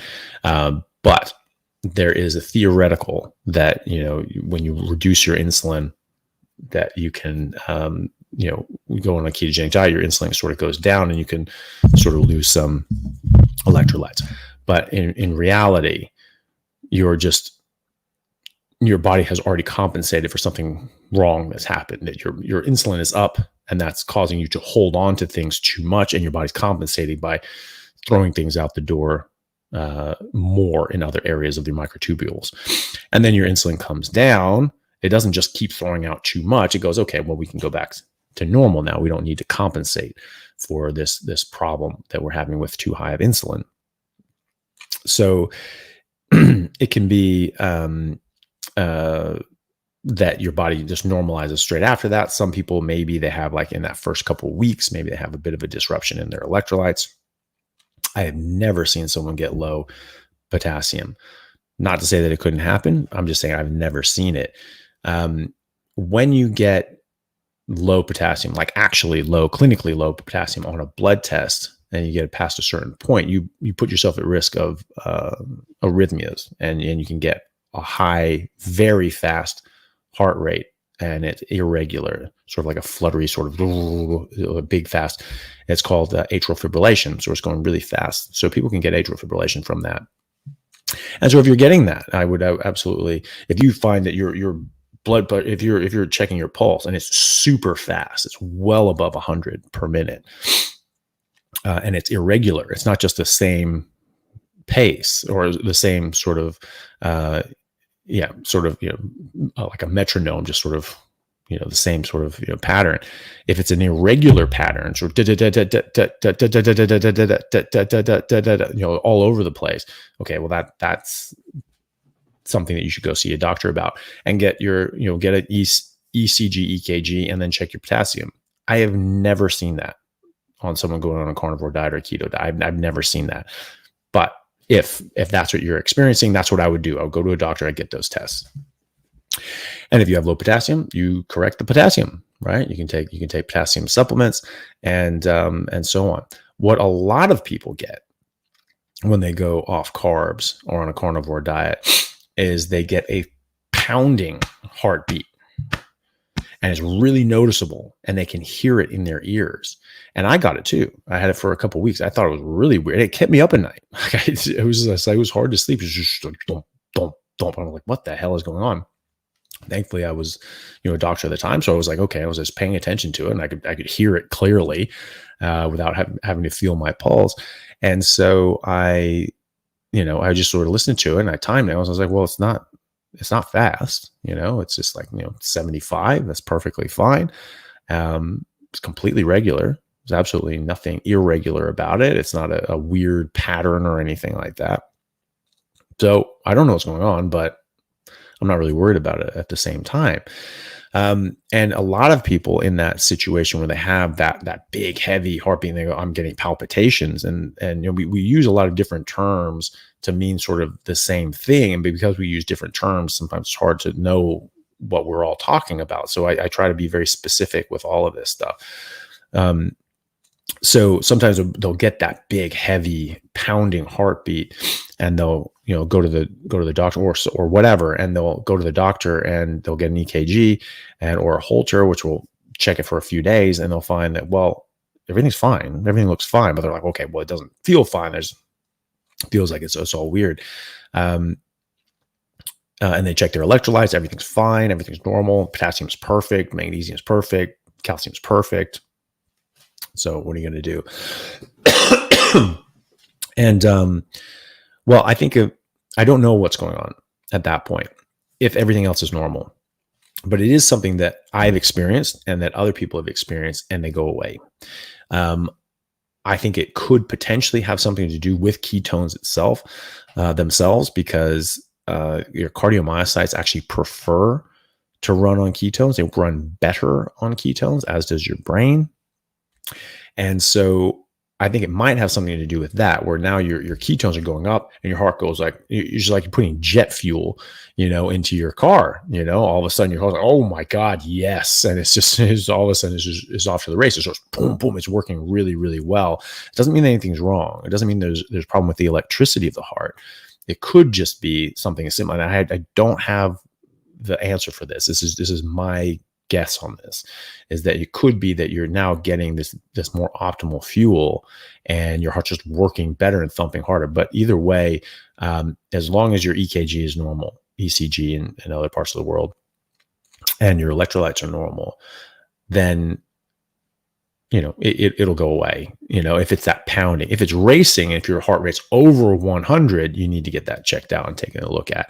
And if you want to sort of slowly reduce the carbs and things like that, that's fine, and if it's really uncomfortable or weird, adding in a bit in every now and then for your, for your sanity is one thing, but as long as your ECG, EKG is normal, your electrolytes are all normal, it's probably what I and others have experienced, which is that heavy pounding heartbeat that is freaky, but is not dangerous. And is actually, I think of it as your heart getting more healthy, and and then that will slow down and that will go away, and you'll go back to normal. So that's what I would recommend. And thank you very much, Michael, for the super chat.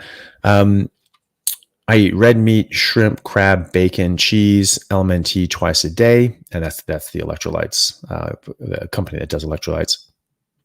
Hopefully it's not cheese LMNT. Hopefully that's another comma there. Twice a day, and I'm adding real salt to everything, ghee and butter, and I have no idea how much salt or fat I'm getting, too much or too little. General amount of fat or salt per day. Generally, again, you need enough fat, you need enough lean, right? There are things that come with the fat that are essential, not just the fatty acids, but different nutrients and vitamins and things like that. If you aim for about 1 gram of fat to 1 gram of protein in your meat, which is about what a ribeye is, that's a good range. Egg is a little less than that. The whole egg yolk is a little more than that. Fat, I should say. And salmon, for instance, is a little less than 1 gram of fat to 1 gram of protein, but it's in the ballpark, right? And so, if you're eating in that range, some people are going to need a little more. Some people are going to need a little more fat. Some people are going to need a little more of the lean. And it's not just the protein that they're needing. It's the other things that come with the lean meat as well.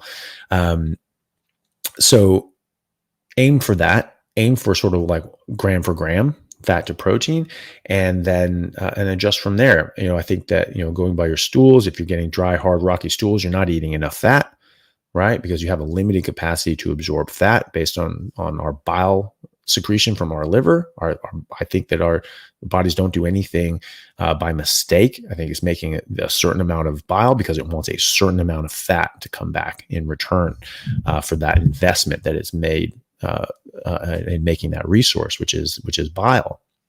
And so, it wants that amount of fat, but it doesn't want more, it doesn't need more. And so, you don't make more. And so a little bit extra, a little bit more than you can absorb shows that, it gets into your stools and keeps the stool soft, but that shows you that you've saturated your body's ability and desire to absorb fat. So I think that's how you know if you're getting enough fat, is if you're getting normal consistency stools, with the understanding that if you're drinking coffee or tea or having artificial sweeteners, and there can be like stevia and LMNT, so I would get the normal non-flavored, horrible tasting ones, rather than one that has like stevia or erythritol, both of which can act as laxatives. Certainly erythritol, the monk fruit sugar, it's 100% a laxative. It even says that on the bag if you buy those things.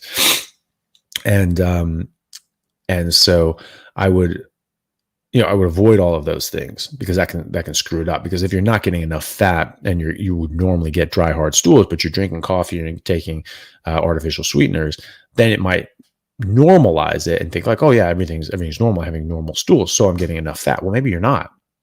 Maybe you're not getting enough fat. And maybe if you stop eating those things, you'd get these dry, hard, rocky stools. Or maybe you're getting diarrhea, you're getting loose stools, but that's because you're taking these things that are a bit of a laxative. And if you stop taking those, then you'd have normal stools. So you don't actually need to change the fat. So all that stuff aside, if you're only eating meat and water and no artificial sweeteners, element unflavored, unsweetened, fine, and nothing else, then just look at your stools. Aim for gram. Some people need 2 grams of fat for 1 gram of protein. Some people need a bit more protein than they need fat. So just aim for gram, and then adjust from there, just based on your own body's needs. And you can really go by taste. I still think that's the case. Your body tastes nutrients. It goes for nutrients. It doesn't just go for calories, right? And so if you're eating a whole bunch of lean ground beef, it starts to taste not great pretty quick, but you add fat in there, it tastes good, right? So, your body wants both, right? So go by taste, eat until fatty meat stops tasting good. Look at your stools, make sure that those are the right consistency. And that usually is, how most people are able to do this pretty accurately. So super chat from Kevin. Thank you so much. Crohn's disease. Carnivore several times, but diarrhea never ends after a few weeks. I've tried bile acid binders like bone meal, dairy, and vegetables. Any tips? Well, I wouldn't use dairy or vegetables, especially for Crohn's, because that can exacerbate your Crohn's. Anybody with Crohn's should be, or any autoimmune issue, I think you need to start with just pure red meat and water, and grass-fed and finished red meat if you're still having a few problems after a few weeks. Then sort of similar advice to previous, making sure that you're not having any coffee, tea, or artificial sweeteners.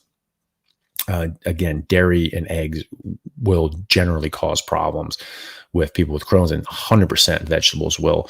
Anything with fiber is going to be a bad idea. And insoluble fiber in particular. And so I would just get rid of all that. And I would just try to go just red meat and water, grass-fed and finished if you can afford it and you can have access to it, or just normal Safeway red meat and water if that's what you have access to. And then get rid of that, absolutely everything, coffee, tea, anything like that. And then if you're still getting diarrhea, is this Crohn's diarrhea? Is this bloody diarrhea? Are you having a flare up? That will pass. There are studies showing that an elemental diet, just excluding everything else except basic nutrients, which is what meat is a better treatment to get people out of an acute flare up of Crohn's than prednisolone, steroids, right? So that should calm down eventually. If you're just getting loose stools, are you eating a lot more fat than your body can absorb? If you're only eating red meat and water, try pulling that back. Don't add in, the rendered fat like tallow, lard, duck fat, even butter and ghee. Your body, those will go through your system a bit quicker, and you can just not absorb that. So that can cause loose stools a bit easier. Eat the whole fat, fat that's on the meat. And if you're still having problems, just eat the raw uncooked fat, and then cook the meat on its own and eat that separately. And hopefully that should sort you out. Not ending after a few weeks. I would still keep it up. I would, you can do all those things that I mentioned, but especially if you're having active, Crohn's, then it may be that you just need a bit more time. 3 weeks is still it's still early days for these sorts of things. So I would give it a bit more time as well. And Momentum Fourth, thank you very much for the super chat. I have hemochromatosis inherited from my dad and eat a lot of red meat. Do you know how this works on carnivore? So I haven't had any hemochromatosis patients myself. I have spoken to Dr. Sean Baker, who has, and he said that they actually improve on a carnivore diet and they get a bit more control. It is how your body metabolizes iron. It's not just the amount of iron that's coming in that's the issue with hemochromatosis. And so a lot of times when we have these genetic issues and you start eating a normal, biologically appropriate diet, our bodies start working better, even though we have these genetic issues. And so I can't say that for sure will happen with you, but that's something that Dr. Baker has seen a few times. And so either way, it's going to improve your system and your health in a number of ways, and will make it well worth your time and effort to go on a carnivore diet. And treatment for hemochromatosis at sort of levels get too high is they venipuncture and you do some bloodletting with your doctor. Maybe that you still need to do that, but your health will improve in 1,000 other ways as well. And I think it's well worth your time and effort to keep doing that. And if you follow in the same pattern as the patients that Dr. Baker has seen, it could very well mean that you don't need to do that nearly as much, or maybe even at all. So, but that's something that I've spoken to a few people with hemochromatosis, and I've always sort of given that advice. And always said, hey, and let me know how that goes. So I encourage you as well. See how that goes, see how you feel with it. And please let me know. I'd like feedback on this, because, it's something that we need as much information on this as we can, but I think it's going to be well worth your time and effort to do that regardless.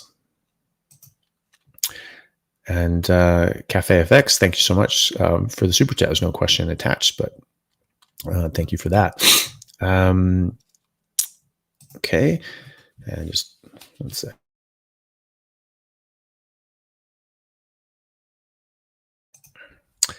And super chat from Crystal, thank you so much. So she says, never honey, tea or coffee, and no artificial sweeteners, just beef, salt, water, multiple autoimmune issues, trying to be patient. We'll try grass fed. Okay, so there you go. That's a bit of a shame.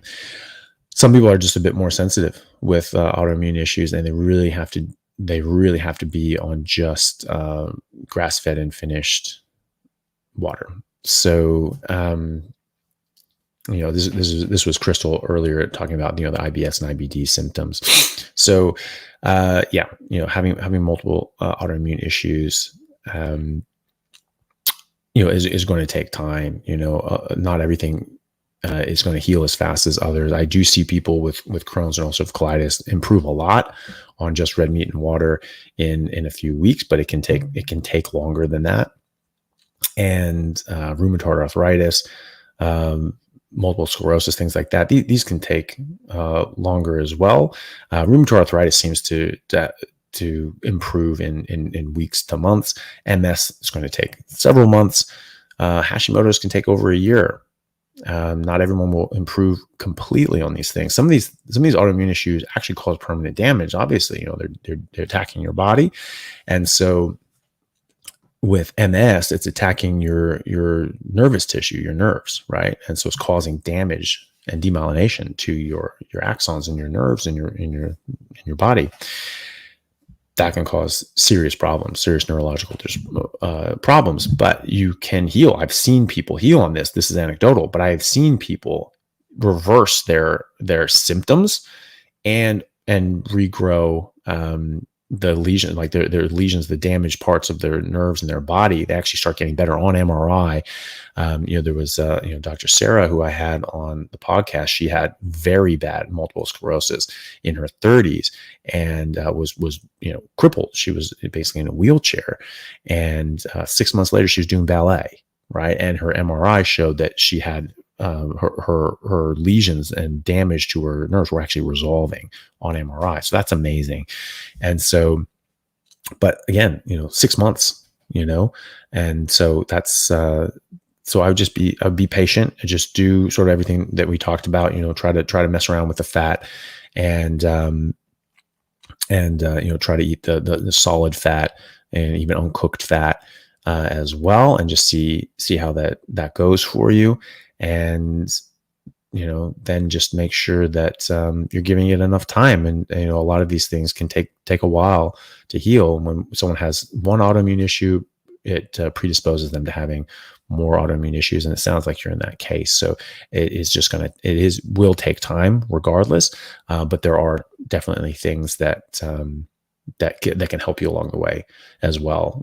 Just like we talked about with the solid fat, the uncooked fat, reducing fat if you need to, and then going grass finished if you can. So good luck with that. I hope it goes well.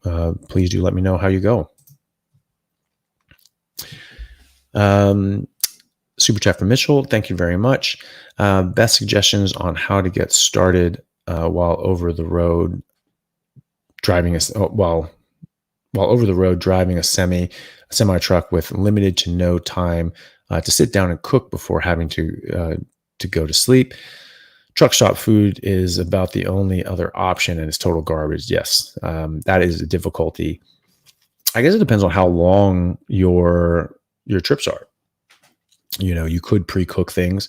I don't know if you have a little fridge or a little way of, sort of cooking things or whatever, but you could pre-cook meals. You could pre-cook steaks and then put them in a fridge or put them in a sort of a cooler or something like that.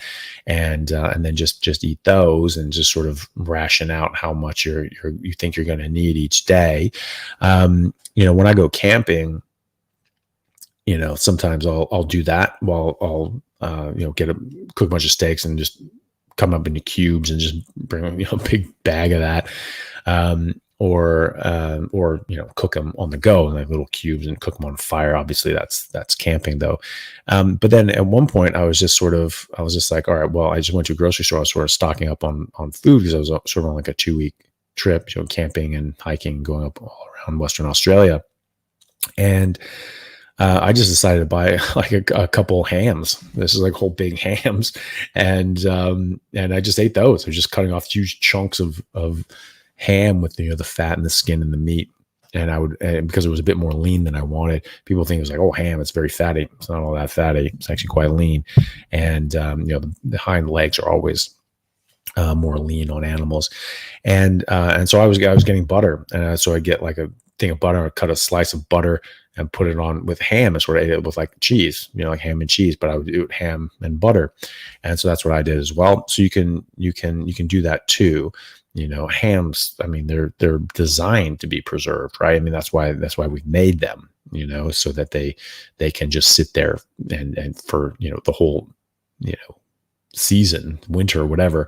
And you have these food stores, right?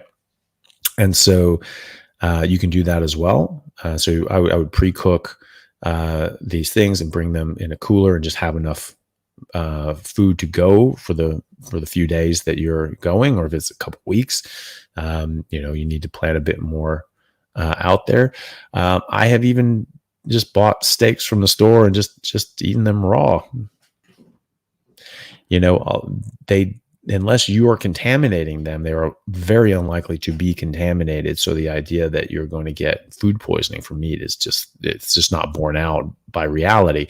98.5% of food poisoning cases in America, at least last time I checked, which was several years ago, are from produce, right? Not from meat.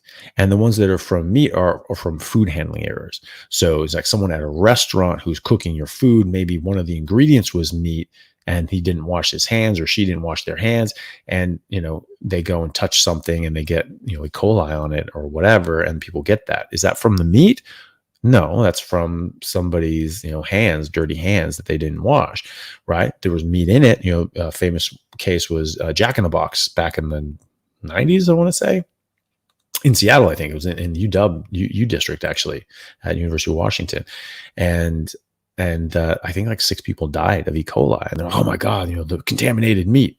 No, there was someone there who didn't wash their damn hands, and they got their contaminated hands on the burger. So there was meat in the burger, but that's not from the meat, right? Cook the meat. There's no bacteria on it. That's sterilized now, right? Jesus, sorry guys. And so that's someone else contaminating it, right? And so that's not from the meat. So if you're just buying the stuff, from the store in America or in another Western country, there are very, very, very stringent, checks that they have. They sample all these things. If there's any contamination, they have to deep clean the whole thing. They have to deep clean sort of every 6 hours in America. And if there's any sort of sign of contamination, they have to deep clean again. They can't keep processing. And so this is like basically as close to a sterile environment that they're processing these animals in as possible.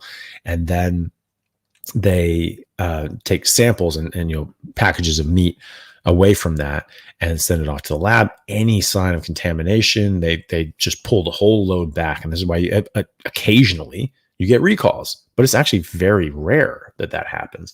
And whereas with plants and produce and things like that, it's the much more common occurrence. Literally 98.5% of food poisoning comes from produce. And so I've eaten raw. If that's not what you want to do, you can get a little hot plate or something like that, or just pre-cook. I think that's probably the easiest way to do is you just pre-make these meals, or just buy a big old ham and some butter and do it that way. Momentum 4, thank you very much for the super chat. There's no question attached. So thank you very much. I appreciate that. Buck Desno, good name.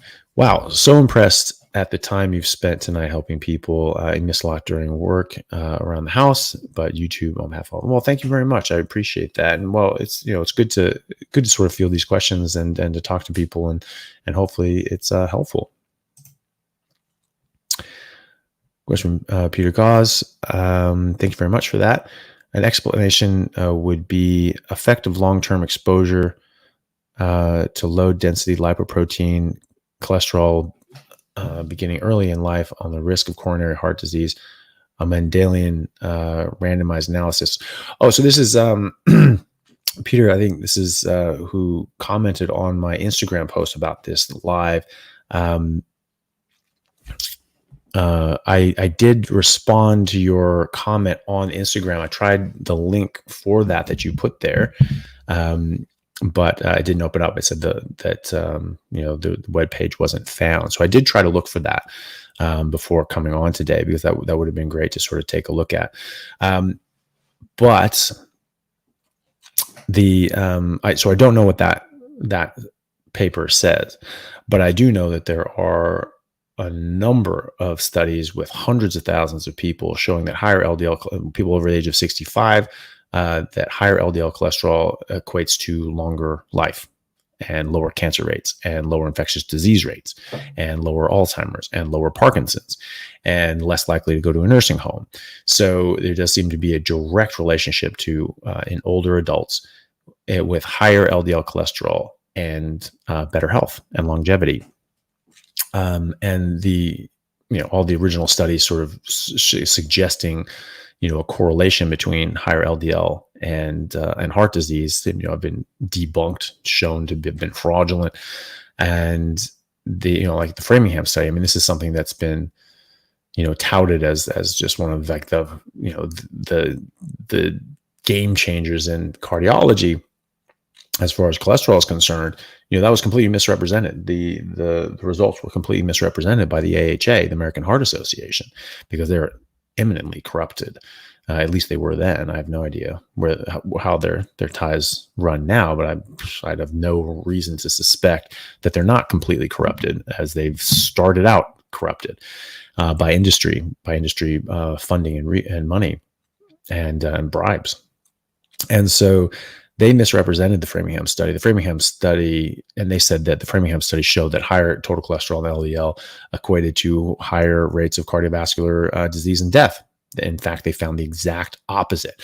So the lower your cholesterol, I think it was like I forget the exact, the exact amount from the study. I'm just not remembering the exact figures, but lower cholesterol equated to, I think, like a certain amount of lower cholesterol equated to like an 11% rise in your risk of cardiovascular related death. So like heart attack or stroke, right? So, that, is a bit funny there. So you have a lot of these studies that show like hundreds of thousands of people, tens of thousands of people and hundreds of thousands of people in various studies that show that, look, this isn't even related to heart disease. And in fact, you can find an inverse relationship in a lot of these things, which were actually misreported and said that they prove that cholesterol has a correlation. There's nothing, no studies ever that have ever been able to show causation. None. There have been interventional, randomized, controlled trials reducing cholesterol, reducing LDL cholesterol, reducing saturated fat, which is always what people suggest. Say, replace saturated fat with unsaturated fat, especially polyunsaturated fats. And that will reduce your LDL cholesterol, and that will reduce your risk of heart disease, heart attack, and stroke, and death from these afflictions. And in fact, that's exactly the opposite of what was found in these randomized controlled trials. So they replaced saturated fat with polyunsaturated fats, and most of which will be linoleic acid, because I think something in these seed oils, these polyunsaturated fats, 80% of these things are linoleic acid. And they found that it did indeed lower the LDL cholesterol. But in fact, what it did was increase death and death from heart attacks and strokes, right? Significantly. So, these are randomized controlled trials that they're reducing LDL and more people are dying. So that's the highest level of evidence. It's much higher than epidemiological things. But I'm interested in reading that. If you want to, I don't know if you saw my comment on my Instagram, but I've replied to that and the link didn't work. So if you can send the link again or DM me with the link, but just replying on that comment, it's probably easier to find it there, because DMs get lost very easily. And I also did a video on cholesterol called "The Truth About Cholesterol and Heart Disease." that I go over a lot of that and a lot more than that too, and a lot more of other studies as well. And have links for pretty much all of those in the description. There's a few that I reference by name and author, but I don't know if I have the links for all of them. But at some point I'll go back and make sure I do. But most of them are there. And super chat from Ali is a. I'm sorry, I don't know how to pronounce that. But thank you very much for the super chat. Loaded question. Okay. Any tips for having thick, full hair while on carnivore? And 2, any supplements you may recommend for people on carnivore in general? I don't think I'll answer the second one first. I don't think you need any supplements. I don't think you need to supplement anything unless you have a diagnosed clear deficiency, right? So if and most people will not do that if you're on a carnivore diet, because this is our biologically appropriate diet. This is what has everything that we need. But again, we're not eating wild animals anymore that are going to be as healthy as they can be. Regeneratively raised, grass-fed, and finished cows have 4 to 5 times the amount of micronutrients that other beef does. Some of the eggs, there was one guy, he was a regenerative farmer. He was talking about his eggs as compared to the national average for eggs, and he was saying that the average egg in America has 41 milligrams of folate, and his eggs had over 1,000. So I mean, that's like 20, 25 times the amount of folate anyway. So there's a big difference. And so if you're but even then, even just on normal deficient eggs and beef, most people will have more than enough of these things. But you might be one of those few that don't get everything that they need, and so maybe you need to add in a bit of liver, or if you can get the regeneratively raised stuff, even better. So if any supplement is it's probably good enough to get, it's only necessary if you really need it. If you're eating what you're supposed to eat, you generally don't need supplements, right? But again, we're not eating exactly what we were, started eating or biologically designed to eat, because the animals aren't as healthy, which is a good reason to go regeneratively raised. If you do have a deficiency, if you do notice that your folate's a bit down or something else is a bit off, adding in some liver is usually enough for everybody. You can get that perfectly well. If you're coming from a deficient state, if you're coming from like a vegan diet or a plant-based diet, or plant-based processed food diet, which is what a standard American diet is, 70% plant-based. It's just most of those plants are highly processed, right? So they're even more devoid of nutrients.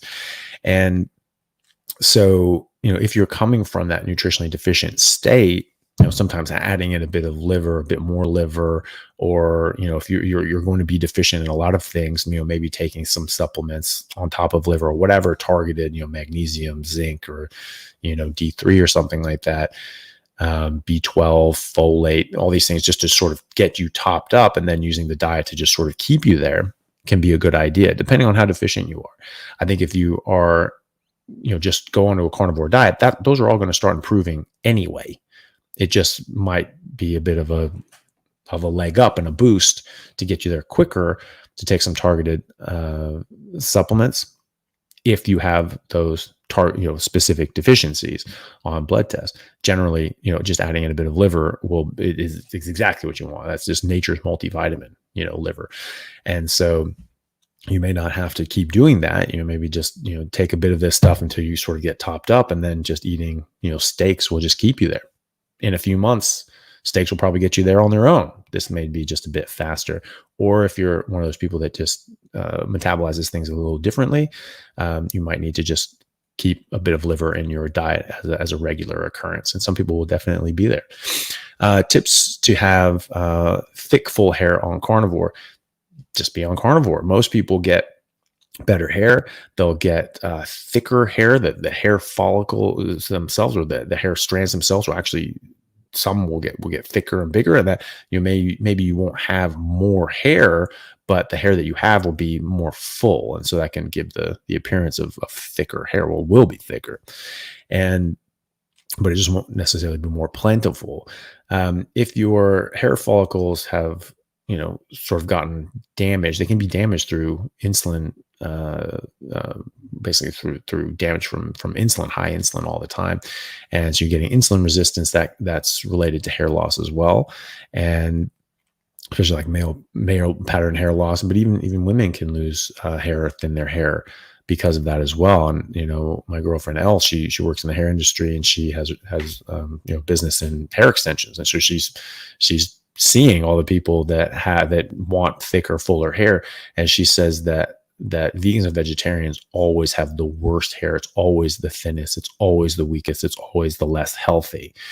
And so, that's because there's nutrient, protein, and fat deficient, and they're not going to be as healthy. You're having higher insulin levels, insulin resistance, and all that sort of stuff. It's going to damage those hair follicles.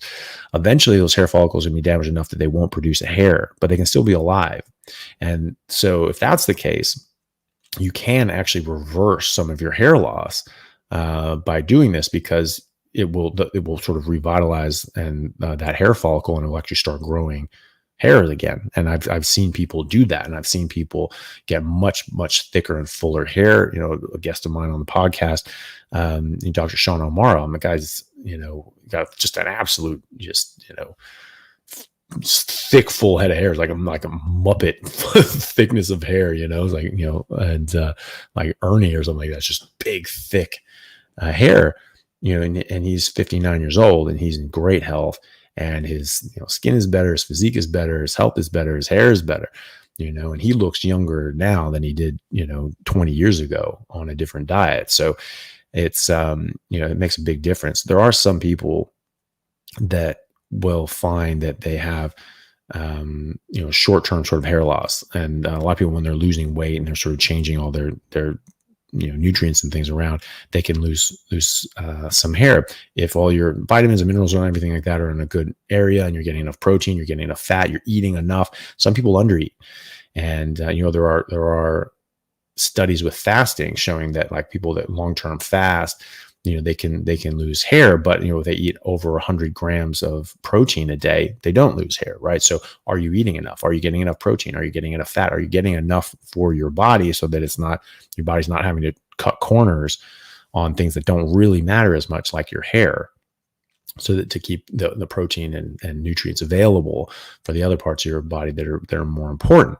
So making sure you're getting enough food and everything like that. Now, some people will find that they have a bit of a turnover on their hair, and they have like sort of starts their fallout cycles, because hairs grow and they fall out, and they grow and they fall out. That's just the pattern of hair. And so it's normal to have a bit of hair loss every day. But there's always hair sort of growing back in. And in women, that's a bit more concerning, because if you go through that pattern and you sort of have a lot of hair loss, it can be more noticeable, because they have long hair and they're like, dude, this is not okay. And what people generally notice is that it does come back, and it can often come back thicker and more full, but it takes a lot longer for women to notice that than for men. And men have short hair, all of a sudden they're like, hey, this is actually getting better. I've mentioned before, my brother got way thicker hair. He was like a teenager again, after like 6 months on carnivore. And so, but that was much more noticeable for him because he had short hair, right? So you could see that more quickly. And so that's what I would do. Just eat enough fat, eat enough protein, eat enough for your body, and supplement if you have to, if you need to. And if that's what shows on your blood test, and if you're just starting out on the diet coming from a nutritionally deficient state, using liver or some targeted supplements could help. But you'll get there eventually on just a carnivore diet with a bit of liver every now and then, either way.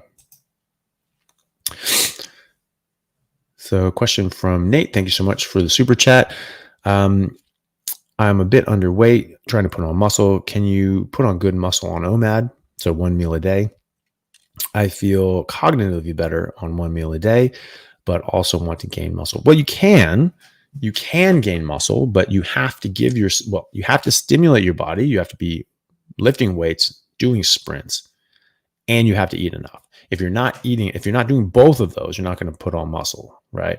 So you have to be able to eat enough. When I'm working out and I have, now low body fat percent, well, stable body fat percentage, I'm not like emaciated or anything, um, then I need to eat more. I have to double the amount of meat that I eat on a daily basis, or else I don't get enough meat. I don't get enough food. My body's not going to put on enough muscle. So I can still work out, but if I'm not eating enough, I'll gain muscle, but it'll be slower. If I'm eating enough and I'm eating, I can't get enough in one meal a day when I'm doing that. So I have to eat twice a day.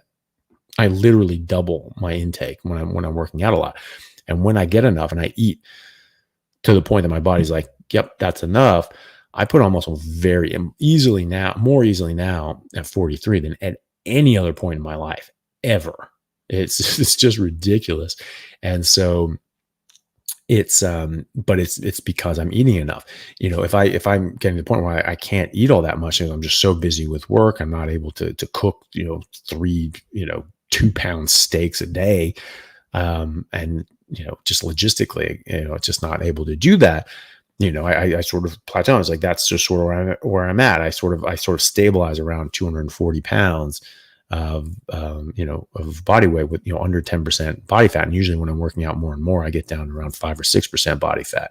And then when I'm not working out, I sort of stabilize around 10% body fat. But, so that's like 240, 6% body fat. Right. And if I'm not eating enough, that will start to sort of slip down. Right. And so, this is what you have to do. You have to eat enough. So one meal a day, you're going to feel good cognitively just eating meat. And if you're eating meat sort of later in the day, if you eat maximally during the day, you're going to be a bit more tired and lethargic. So I can see that can be an issue. So if you have to eat in the morning or eat sort of elsewhere in the day besides night, what you can try to do is just try to eat sort of half as much as you think you want. And then you'll still have that edge because your body's like, okay, well, that was good, but that's not enough. You need to go, kill a badger or something like that and eat it, because that's just not enough food for the day. So you'll still have energy and that sharpness of mind. And so that's what I've done personally. Or you can try eating later in the day, sort of as soon as you get done with your workout, try to eat, and then wait a few hours, try to eat again. You can do that, having a bit of breakfast. You need to eat enough, basically, and you may not be able to do it on OMAD. Maybe you can, but you just have to see. If you're eating maximally and you're eating until meat stops tasting good, you're not forcing yourself, and you don't need to eat more than once a day, fine. But if you find yourself wanting to do that twice in a day, and your body's like, okay, well, I eat 2 pounds if I do OMAD, I eat 4 pounds if I eat twice a day, and that's enjoyable for you, like that tastes good the whole time, and you're putting on muscle, well, obviously your body needs more than that. And that's what I found for myself, is that now I'm at a stable body fat percentage. My body just needs more, more food, more meat if it wants to put on muscle and maintain that muscle. So you can definitely put on muscle. You need to eat enough. Thank you very much for the super chat from P. There's no question attached, but thank you. That's really kind of you. And a question from Lori. Nephew's allergic/sensitive to the sun. Exposed skin breaks out in a rash. Is this diet related? Lack of B3, too much seed oils. Well, diet in general can absolutely be related. I mean, we are designed to be in the sun, right? And so if you're out in the sun and you're getting scorched, that's a problem, right? Something's happening to your body. Often it's from what we're putting in our body, what we're exposed to. There's tons of things in sunscreen that are horrible for your skin. Like benzene. I mean, benzene is a known carcinogen, right? And this is in sunscreen. Like, what in God's name are we doing here? And as sun exposure has gone down, this is a linear sort of progression. There's less sun exposure over the 20th century.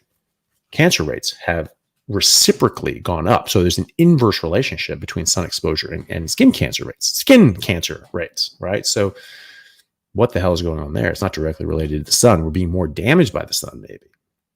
Or maybe there's something else going on as well. We're putting things in and on our body that are really not good for it. And I think seed oils are definitely part of that. There are a lot of, there's different defense chemicals in plants that make you more sensitive to sunlight. There are animals that will get into, certain plants and eat them because they're run out of forage. This usually happens with livestock when they're in a pen or so, or in a field, and they run out of grass and haven't been fed enough, so they eat plants that they're not supposed to because they're starving or just very hungry. And they can get horrible burns. So they eat this stuff and they get very sensitive. There's things called furanocoumarins that are in every citrus fruit. So lemons, limes, oranges, grapefruit, everything, as well as carrots, parsnips, celery. There's a thing called celery dermatitis. I did a post on that on my Instagram about these kids that was chewing on celery, and the juices sort of ran down her face, and she got like 2nd-degree burns on her face. It was really horrible. It just tore up this little girl's face. And this kid who was squeezing limes, and lime juice was sort of running down his arms, and he got these chemical burns down his arms because those furanocoumarins react to UV light. So UV light will activate them, and they'll irreversibly bind to proteins and DNA and permanently damage them. And they'll get these horrible, horrible burns. You get chemical burns on any part of your exposed skin, and you're eating those things, and those are getting in your body, and you can get very sensitive to sunlight as well. And so it depends on what your nephew's eating, but it can definitely be food related as well. And get back onto like just a meat-based diet, then he's not going to have those exposures. There are also things in seed oils, and again, going back to those plant sterols that we were talking about earlier, that can disrupt your body's ability to defend itself from the sun as well. So plant sterols get in the way of this is a theoretical, but this is a potential potential action, that these plant sterols lower your cholesterol. They get in the way. You can't make as much D3. Vitamin D. Vitamin D is actually sunblock. It's UV protection. That was what it was, sort of what we think was what it was originally developed for, tens, hundreds of millions of years ago, in the first sort of forms of life that we found it in. And that's why you see, so we get exposed to the sun, and that's why we actually produce D3, not in our body, on our skin. Right. So not everyone knows that. When we get exposed to UVB, not UVA, UVB stimulates vitamin D production on our skin. It's on our skin. And so if you take a bath, you take a shower, you go into a pool or a lake or whatever, and you wash it off, that can wash off. Right. Or if you're actually washing with soap and water, it will wash off, and you won't absorb it. Right. So it actually takes 6 hours. About 6 hours for that vitamin D to absorb. And so you need to not wash yourself for 6 hours after you've had exposure to the sun if you want to absorb that vitamin D. So you can get all this vitamin D. Oh, that'll produce all this vitamin D, but you won't absorb it. Right. And so if you're screwing with your cholesterol and eating a bunch of seed oils and plant sterols and all that sort of garbage, and you're not going to be able to make proper vitamin D, you don't have proper defense against the UVB, and you're going to get burned. You're going to get scorched, and you can get a lot of other rashes and things like that from all these other chemicals as well. So, I think it's absolutely related. Certainly can be. We are designed to be in the sun. Like, so we're not troglodytes. We did not grow up in a cave, and so we're supposed to be out in the sun. And so if you just can't be outside, that's not because of our genetics. That's not because of how we're designed. We're not designed to be indoors. Houses didn't exist when we first came onto this planet. And so, we should be able to be perfectly fine in the sun. In fact, it's very healthy exposure. UVA triggers nitrous oxide, NO, production in our body, which is actually quite healthy for us. And this is good exposure. Vitamin D, we obviously need vitamin D, but it's also it's also a protected against UVB, which can be a bit more damaging. So it's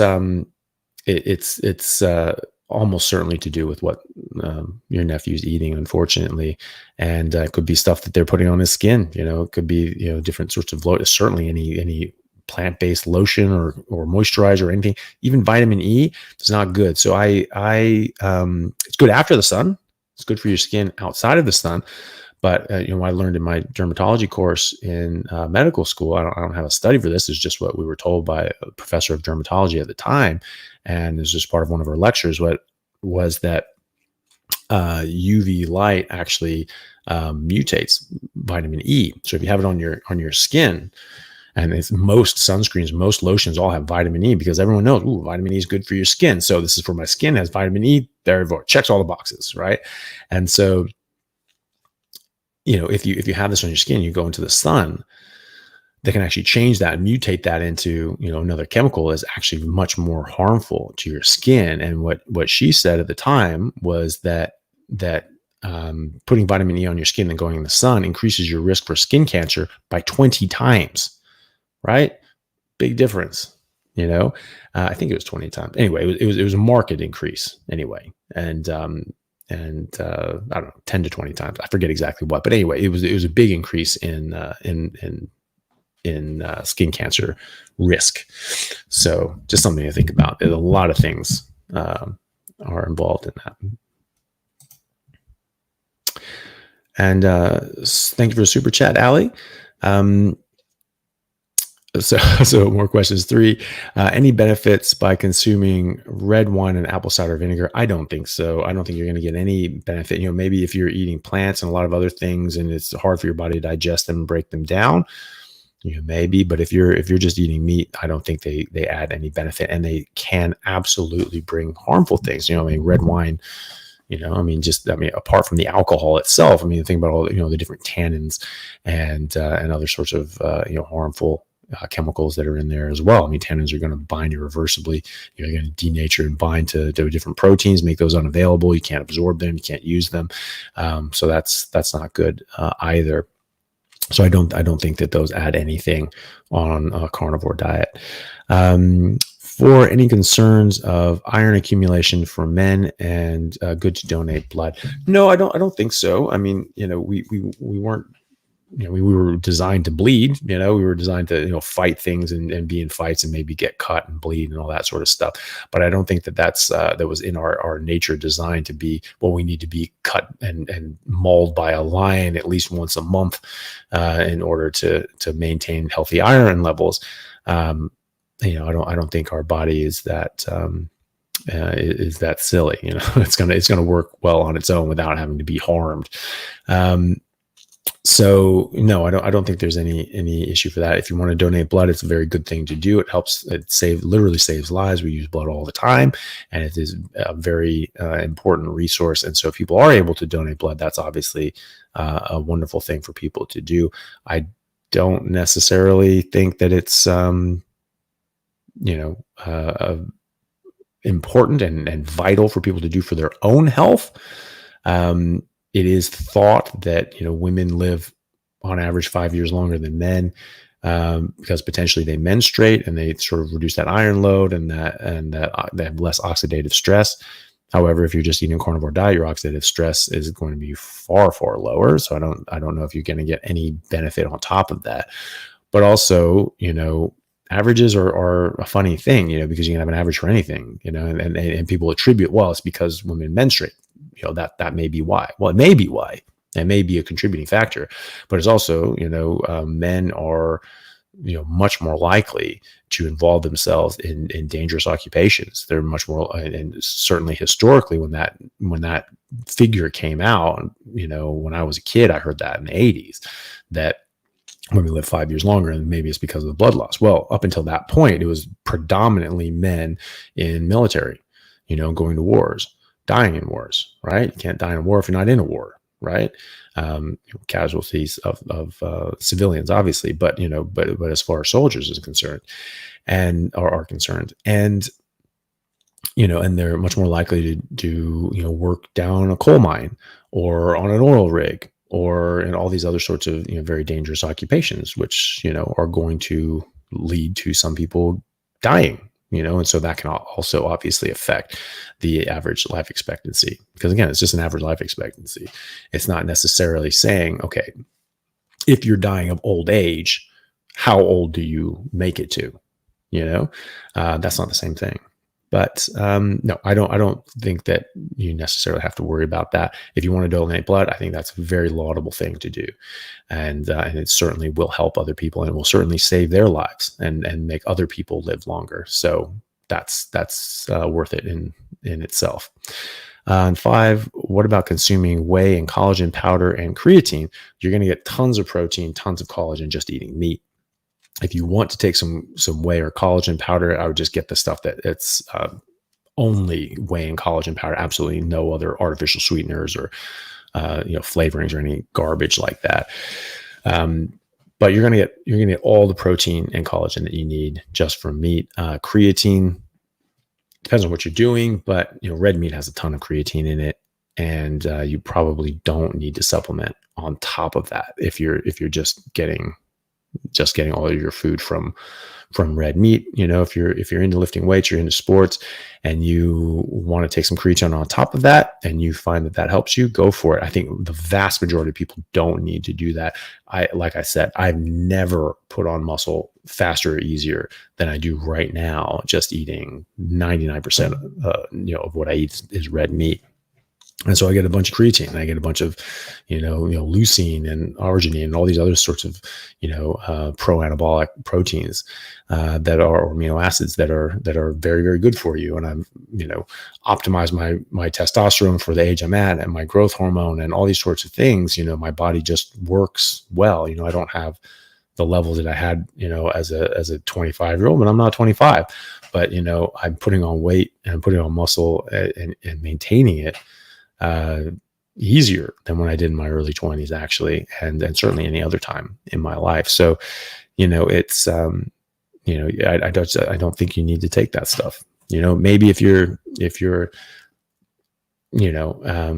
competing in whatever sort of athletic endeavor, bodybuilding or whatever, you can try it.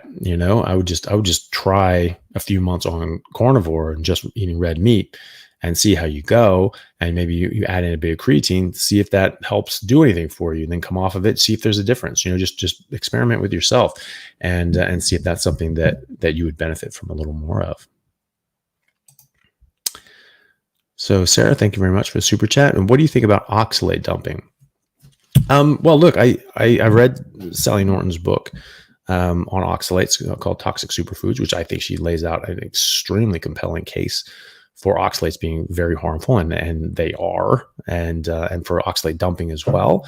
And I've had her on my podcast, and she was kind enough to come on to our book club, our Patreon book club meeting when we read her book and answered questions and spoke with us as well, which was great. So I think that she's worked with a lot of people that have experienced these problems, and I think that that some people really do have oxalate dumping issues. Absolutely. I mean, we do. She's showed evidence that you do sequester these things in different tissues, and that can then come out, and that can cause problems in itself, getting in your system, turning into oxalic acid and all these other sorts of things. And and so that can be a problem. I think a lot of people, when they have some issues going on, like a lot of people had issues, that we were talking about here, and they're like, okay, well, I don't know what's going on. What about this? What this? Well, maybe some of those things are oxalate dumping. You can get diarrhea with oxalate dumping.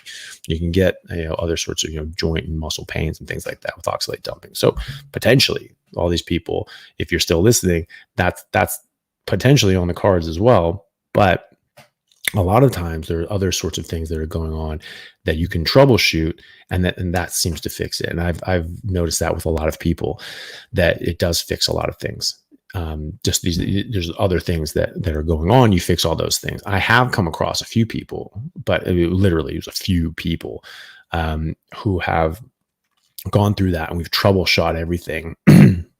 And they were like, okay, this has helped in a lot of other ways, but I'm still having these core issues that are still remaining.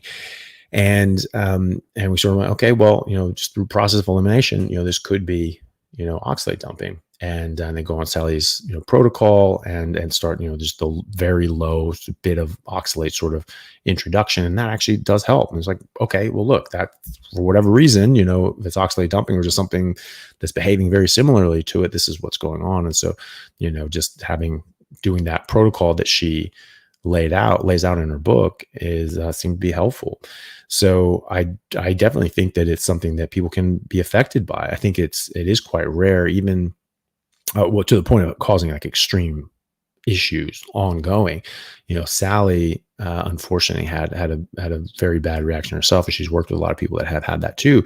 But she told me as well that some people that actually most people won't have those huge extreme oxalate dumping issues.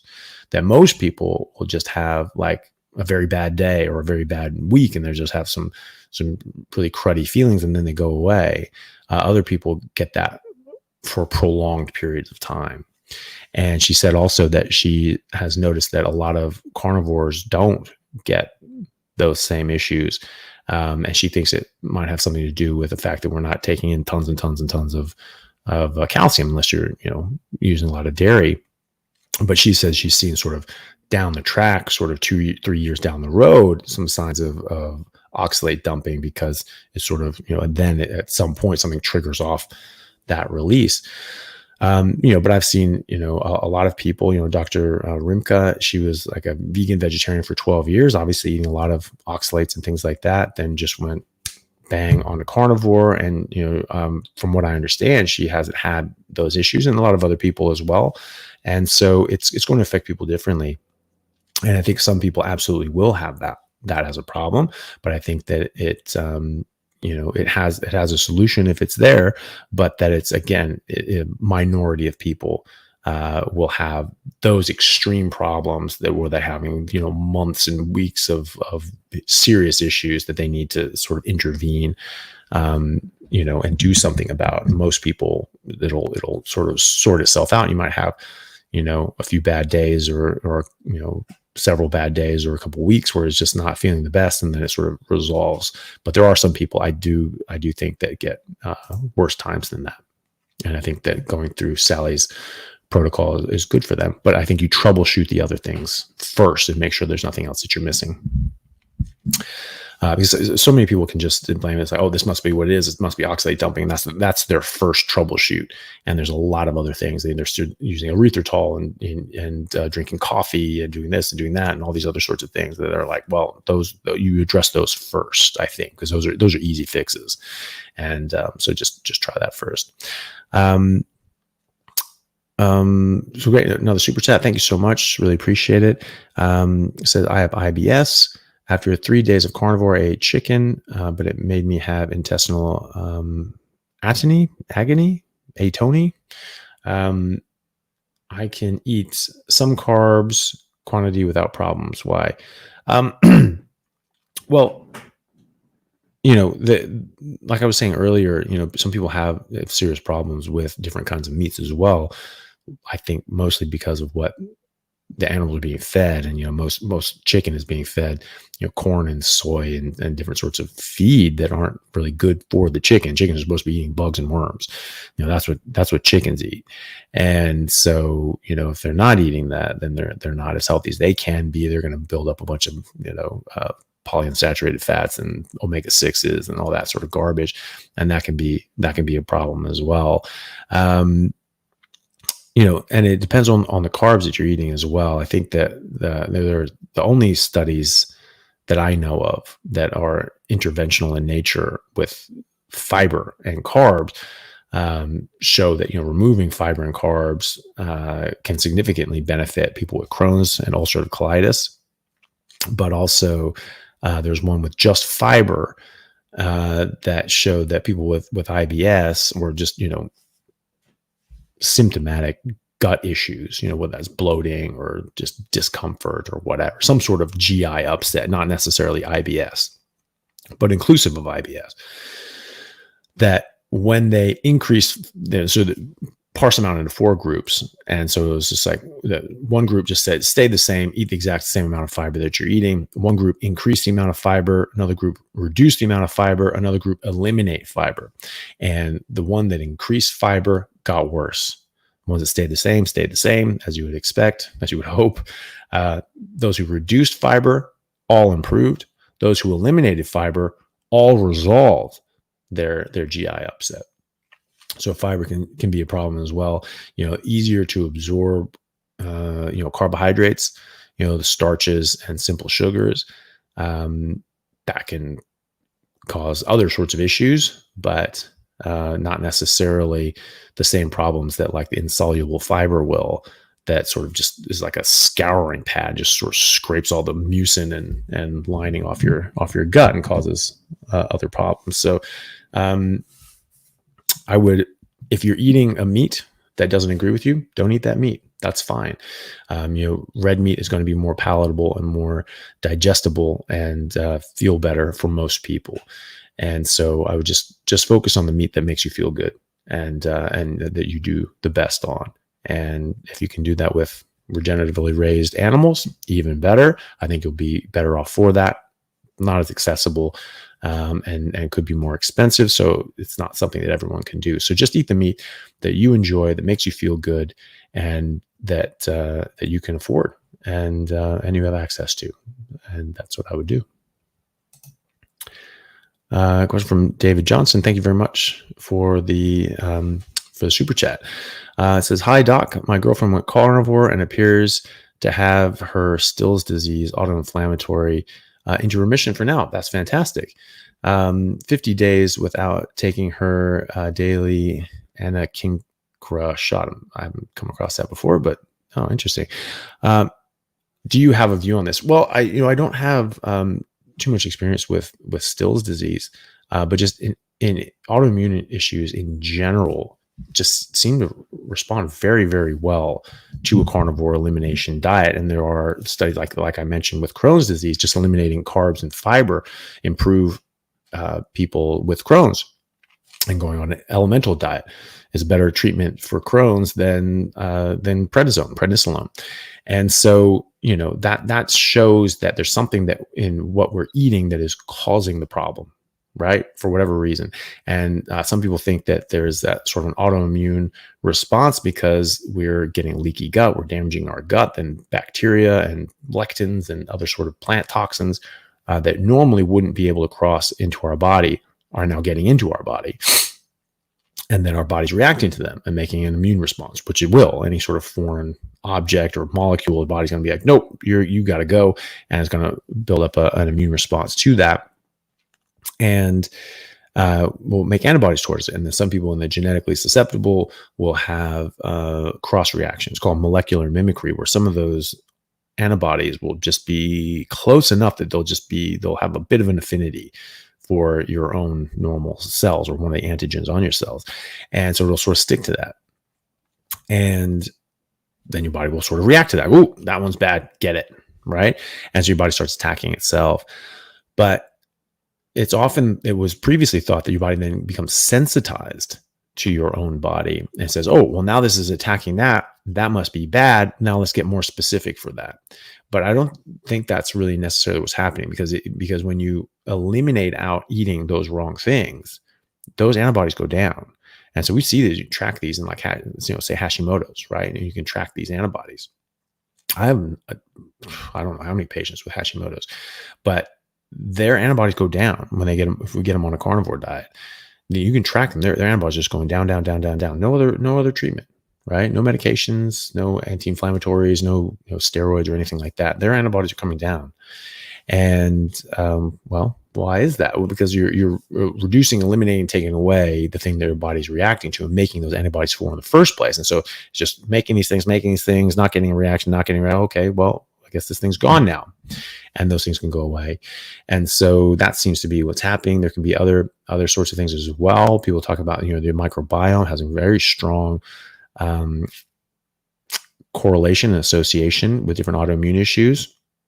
And it could be that some of the gut bacteria are producing things or doing things that are, related to developing an autoimmune issue or protecting you from an autoimmune issue. Could very well be. But the same thing is the case, is that if you're eating what you're supposed to eat, your body's going to be healthy. You're not going to be putting things in your body that can react to or will react to. And you're also going to be cultivating the correct microbiome, the oral biome, and gut flora that you're supposed to have, because your microbes in your alimentary tract from your mouth, all the way down, they eat what you eat. And so if you're eating, the wrong things, you're going to get the wrong bacteria. and you're going to promote the wrong bacteria to grow in your mouth, you're going to get cavities. You're going to get gingivitis. You're going to get, tooth decay and other sorts of problems. And you're also going to get the wrong bacteria in your gut, and you're going to get, dysbiosis of one form or another, and that can cause other sort of health issues. Or it could be, it can cause direct, issue to your health, or it could be that that's just related because you're eating the wrong thing and that's causing bad health, but also that, and that's promoting the different gut bacteria, which are then associated with bad health. But it does seem to be that when you do fecal transfer tests in mice, that there's something going on with the microbiome itself. And so you have two mice that are genetically identical. So you have identical twins, and they put in just a fecal transfer from someone who's obese, and you put that into a mouse, and they're fed the exact same thing in the exact same conditions.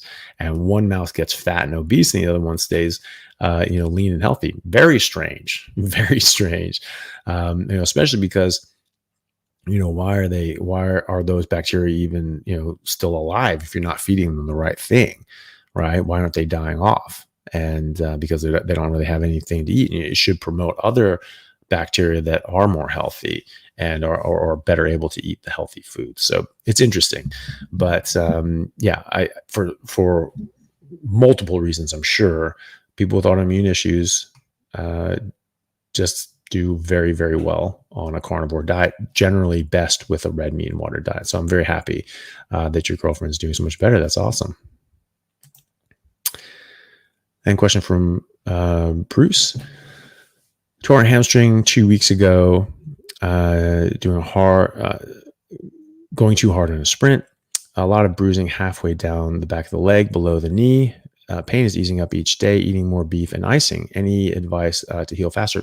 Just know exactly what you're doing. If you're just doing beef and water, I think that's the best, and giving your body a chance to heal. That's a bit concerning, having a lot of bruising. Sometimes people can actually tear the attachments of the hamstring off the bone. And, that's something that would need to be reattached. It's usually easier to reattach that early on before it's had a chance to scar down. And it's just an easier operation. And so I would probably suggest going to see a doctor just to make sure that you haven't, done like an actual full like avulsion, having pulled that muscle off the bone or something like that, and that this is something that will heal on its own, as opposed to something that needs to be reattached as well. So that's what I would do. I would just get a once over by a doctor to take a look at the knee, or take a look at the hamstring, and just make sure they don't think that there's any need for like a scan or imaging, like an MRI or something like that to see. And if that's okay, then just do exactly what you're doing. Just rest and walk and do things to to the point that you can. Just don't push it too much that you end up hurting yourself again. And just eat meat, drink water, rest up, and ice. I'm a big fan of icing. Some people have said that, the whole rest, ice, compression, elevation thing, isn't all what it's cracked up to be. I've had fantastic results with icing injuries, joint injuries, ankle injuries, sprains, things like that. I have fantastic results. And then other times where I'm not as aggressive with icing, and I didn't get the same results. So I just, for me, icing is still definitely on the table. I think it's still, a very good, way of rehabbing injuries like that, especially, sprains and things like that. I absolutely had a huge benefit from icing joints and things like that when I've had joint injuries like that. So yeah. Hopefully that gets better soon, and hopefully it's not anything too serious that you need actual surgery intervention for. So thank you very much, Mitchell, for the super chat. Back in high school, was told I had a candida overgrowth in my gut. If a new test shows it's still present, any idea if this should be enough, or would you recommend I pair this with the treatment for that? Well, if you have overgrowth, I still I still think that, medications can help with that.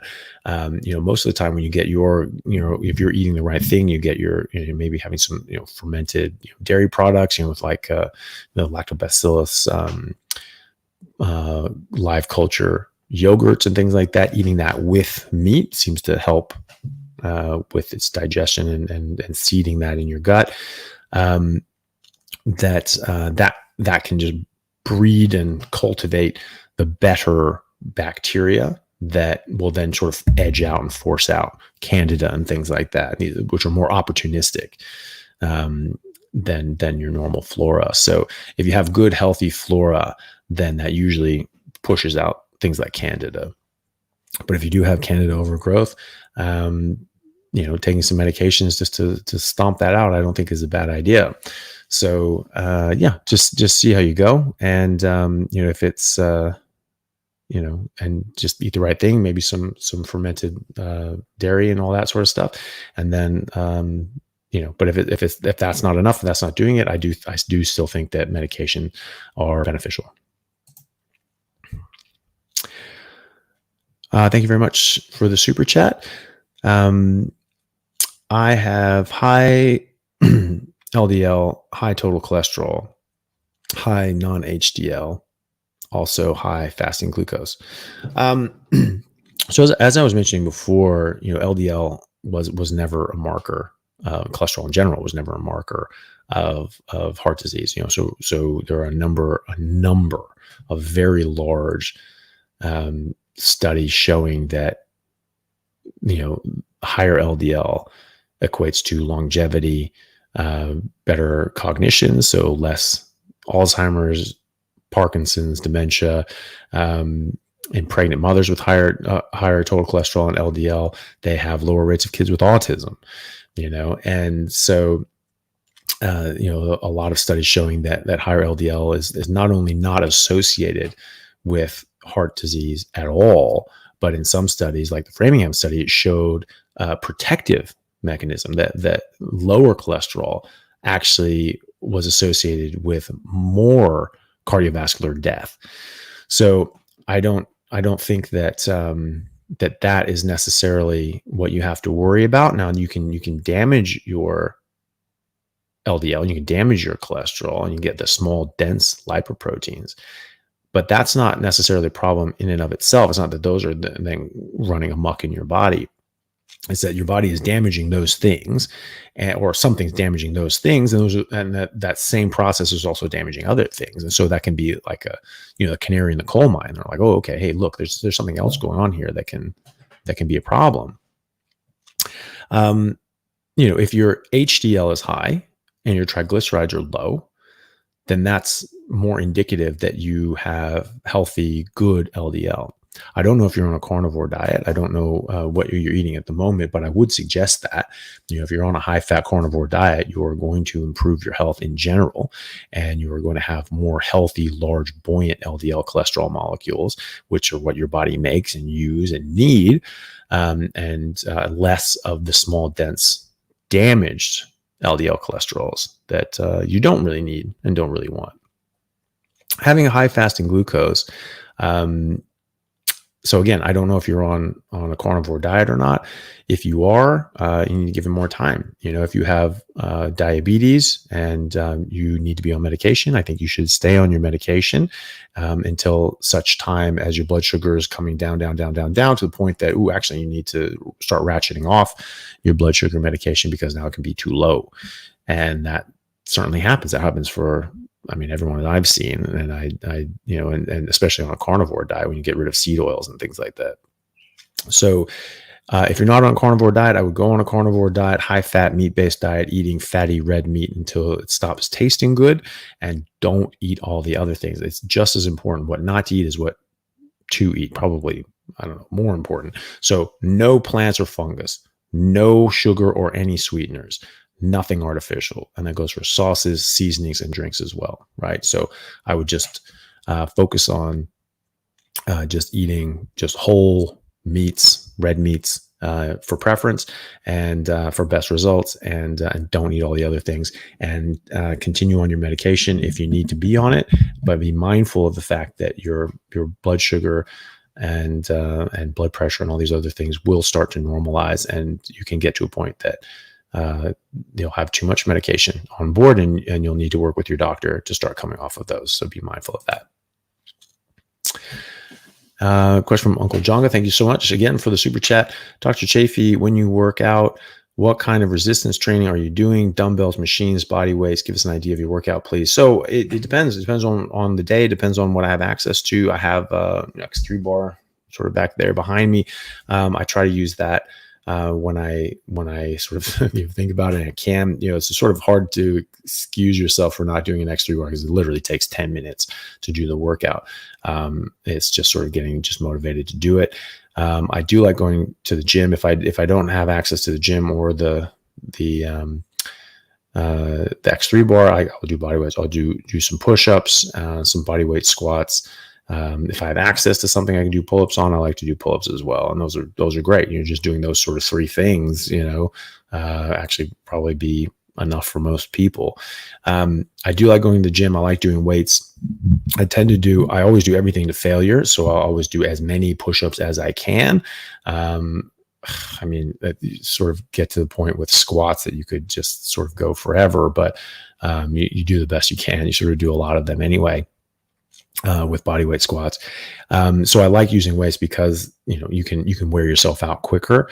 And so, especially with like the variable resistance, like the bands, that's really good too, because it gives a sort of a more intense workout, because it gets harder, the more further you go out. And so you can wear yourself out, and that's pretty good. And so I like that. And I always go to exhaustion. I always go to the point that I can't go anymore. So I go to maximal effort, and for maximal duration until I can't go anymore. And so if I'm doing weights, I like doing weights too, because I can do different things that I can't really get with the X3 bar. And so, there are other things that I like to do in the gym as well. And again, but just working maximally and working to fatigue and exhaustion. I haven't been as good recently. I haven't really been on top of things from an exercise point of view as much as I have before. So, but that's something I want to get back into and get back into working out, sort of 4 days a week, and just make sure that I just, lifting weights like 4 days a week, or doing some sort of resistance training like the X3 bar at least 4 days a week, if not more. And I want to get, my knee all the way better, so it doesn't, swell up every stupid time I try to run, because I just have torn up cartilage on my kneecap, and so it just flakes off little bits of cartilage, and the whole knee just sort of swells up, which is really unfortunate, because I like running, I like sprinting, and I like playing rugby. So, but I still going to try to do hill sprints. For some reason, my knee doesn't swell up if I do hill sprints. So that's what I try to do, is just weights, bicycle sprints, and hill sprints, and then weights to exhaustion, and always working maximally until I wear out. And then, wait, rest, and do it again, and just until I get bored of that, and then I go home. Another super chat from DJ. Thank you so much.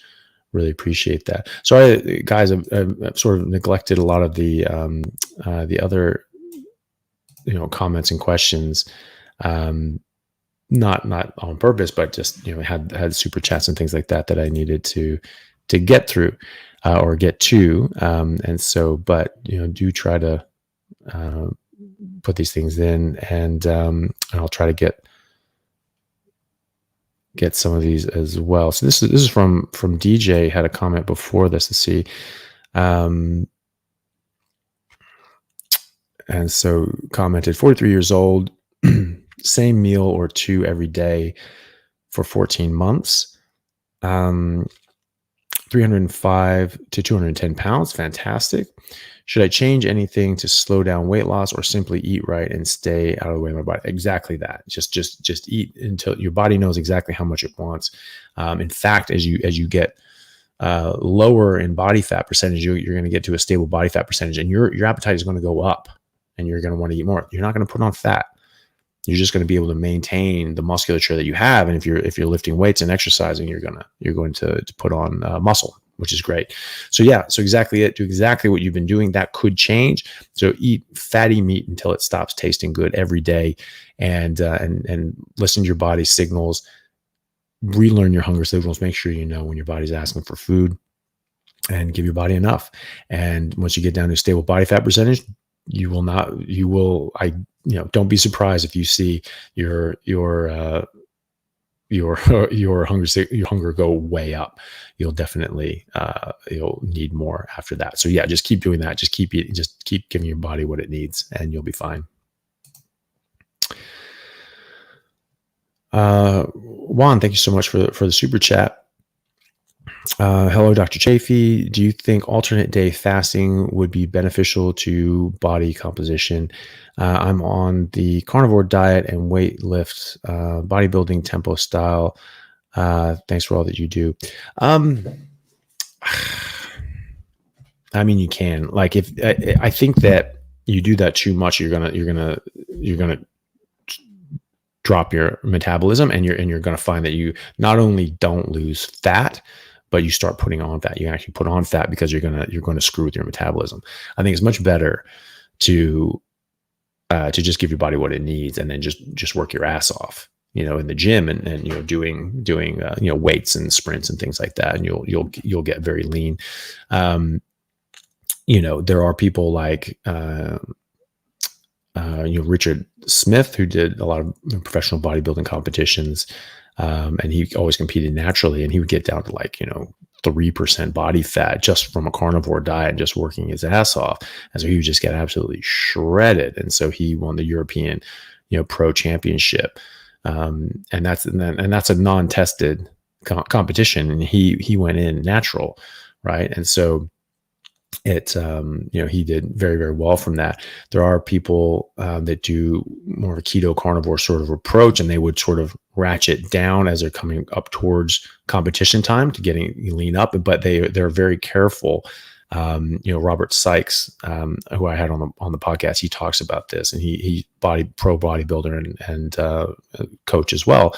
And so he's talking about, you have to be very careful, very slowly reducing the amount of things that you're eating, because if you go too low too fast, you'll actually gain weight, because you're going to slow your metabolism down, and so you're not going to be getting the muscle gains you want, and you're going to start putting on fat. So I still think that it's best to just give your body what it needs, and then just work out hard. If you're competing for a competition and you need to get leaner than you are, then you might think about what Robert does, but I'll be very careful with that, and just understand that if you go too far and do too much, you can reduce your metabolism too far, and you'll actually go the opposite way. Thank you very much for the super chat. Thank you everyone for all the super chats and all the questions as well. I'm probably going to have to wrap up. I've been doing this for 3 hours, so I'll probably have to wrap up in the next sort of little while. So I'll take the next sort of few questions, and then I'll have to say goodbye and see you guys next week. So for this one, it says, thank you for answering questions for everyone. Question: how to improve back after a fall? So no broken or damaged discs. Hard time bending over, picking things up. I'm sorry about that. On carnivore, this has helped tremendously. Lost 50 pounds in 2.5 months. That's fantastic. Any tips? Heard stretching is not good. Well, it just depends. It depends on what you're stretching. It depends on how much you're stretching. If you're pulling your body, if you have damaged, torn muscles, right, and you like our gentleman before who tore his hamstring. If you have a tear, an actual damage to your muscle, is it a good idea to start stretching and pulling this and tearing it more? Probably not. So you want to let that heal, but you also want to but our bodies heal in lines of stress as well. And so, when you're up to it, there's that acute phase where you have damaged yourself and you just need to actually just heal. But then you'll get to a point where you are well enough that you can actually start doing things. And so this is where like physical therapy or physiotherapy, depending on the part of the world you're in, comes into play, where you start doing exercises and actually, muscle building, very light sort of things at first, but things that build up muscle and sort of strengthen those muscles in that area, because our body heals in lines of stress. So if you're stimulating that part of your body and those muscles, they're going to stimulate them to grow and rebuild and get stronger. So I would keep doing what you're doing with the diet side of things. Sounds like you're doing great on that aspect. And I would get in touch with a physical therapist and someone who can help you rebuild and strengthen those muscles in your back and around your body, so that you strengthen those muscles and strengthen your body, and that will reduce pain as well, and return functionality, which is the whole point of rehab as well. So a comment there from H. Young. Thank you, Dr. Chaffee, for all the information educating us on how we can help ourselves. Well, you're very, very welcome. I'm glad that it's helpful. Hopefully it is helpful to people. That's the whole sort of point. So thank you for that. Holly Ruth, thank you for the super chat. Rheumatoid arthritis for 30 years. 70 or 57-year-old female, 5'2", 96 pounds. LDL is 218. HDL is 139. Triglycerides are 39. Inflammation bad, worried about, ? So maybe asking if I'm worried about something. Also eat about 300 grams of protein a day. That's a lot of protein. But if that's what your body's asking for, that's one thing. I think that's more than I eat. But you definitely need to be getting enough fat, so you don't just get all of your energy and nutrition just from the lean. You need the fat as well. Fat is an essential nutrient. And your HDL and your triglycerides, all of that looks fantastic. Again, I don't look at LDL as a marker of heart disease. I look at that as a marker of longevity. And your HDL is over 3 times your triglycerides, which puts you in a very rare category of extraordinarily low risk of heart disease. That is an extremely healthy ratio that you have there. So I wouldn't be worried about that at all. RA, so I'm assuming that rheumatoid arthritis, and hopefully that's doing better. Generally that will improve with a carnivore diet, and not eating anything besides meat and water, and really improving most on red meat and water. You need to get enough fat. So if you're eating 300 grams of protein a day, I don't know how much fat you're getting. Are you getting enough fat? Are you getting, far less? Are you getting 300 grams of fat as well? Generally, people need about the same amount of fat as they do protein. That just seems to be how that ratio sort of works out. I would, being 5'2" and 96 pounds, I don't know if you would be, I don't know if you'd be eating 300 grams of fat as well as 300 grams of protein. So it's not necessarily that that's too much protein, but it's probably more than you need. And so, it's just making sure that you're getting enough fat. And if you're eating too lean, then I would increase the fat, and that will probably offset and replace some of the lean stuff that you're getting. So that's what I would do. Okay, sorry. And thank you very much, Yaman, for the super chat. Could I do goat instead of beef, as beef is banned in my state in India because of religious reasons? Absolutely. Goat's great. So red meat in general. So, any ruminant animal, right? So, cow, buffalo, bison, deer, moose, goat, sheep, all of those things are perfectly fine. So absolutely. Thank you very much for the super chat. Said, hello, Dr. Chaffee. I'm on a carnivore diet for about 3 months and started to reverse 14 years of vitiligo. Just wanted to let others know. That's awesome. That's something so cool. So vitiligo is another autoimmune issue, and it causes, melanation of the skin. So you get like just white patches on the skin, and that can go over your whole body, and it can be, very upsetting, obviously, because it's, there's this visually distracting sort of thing. And they're going like, well, what the hell is that?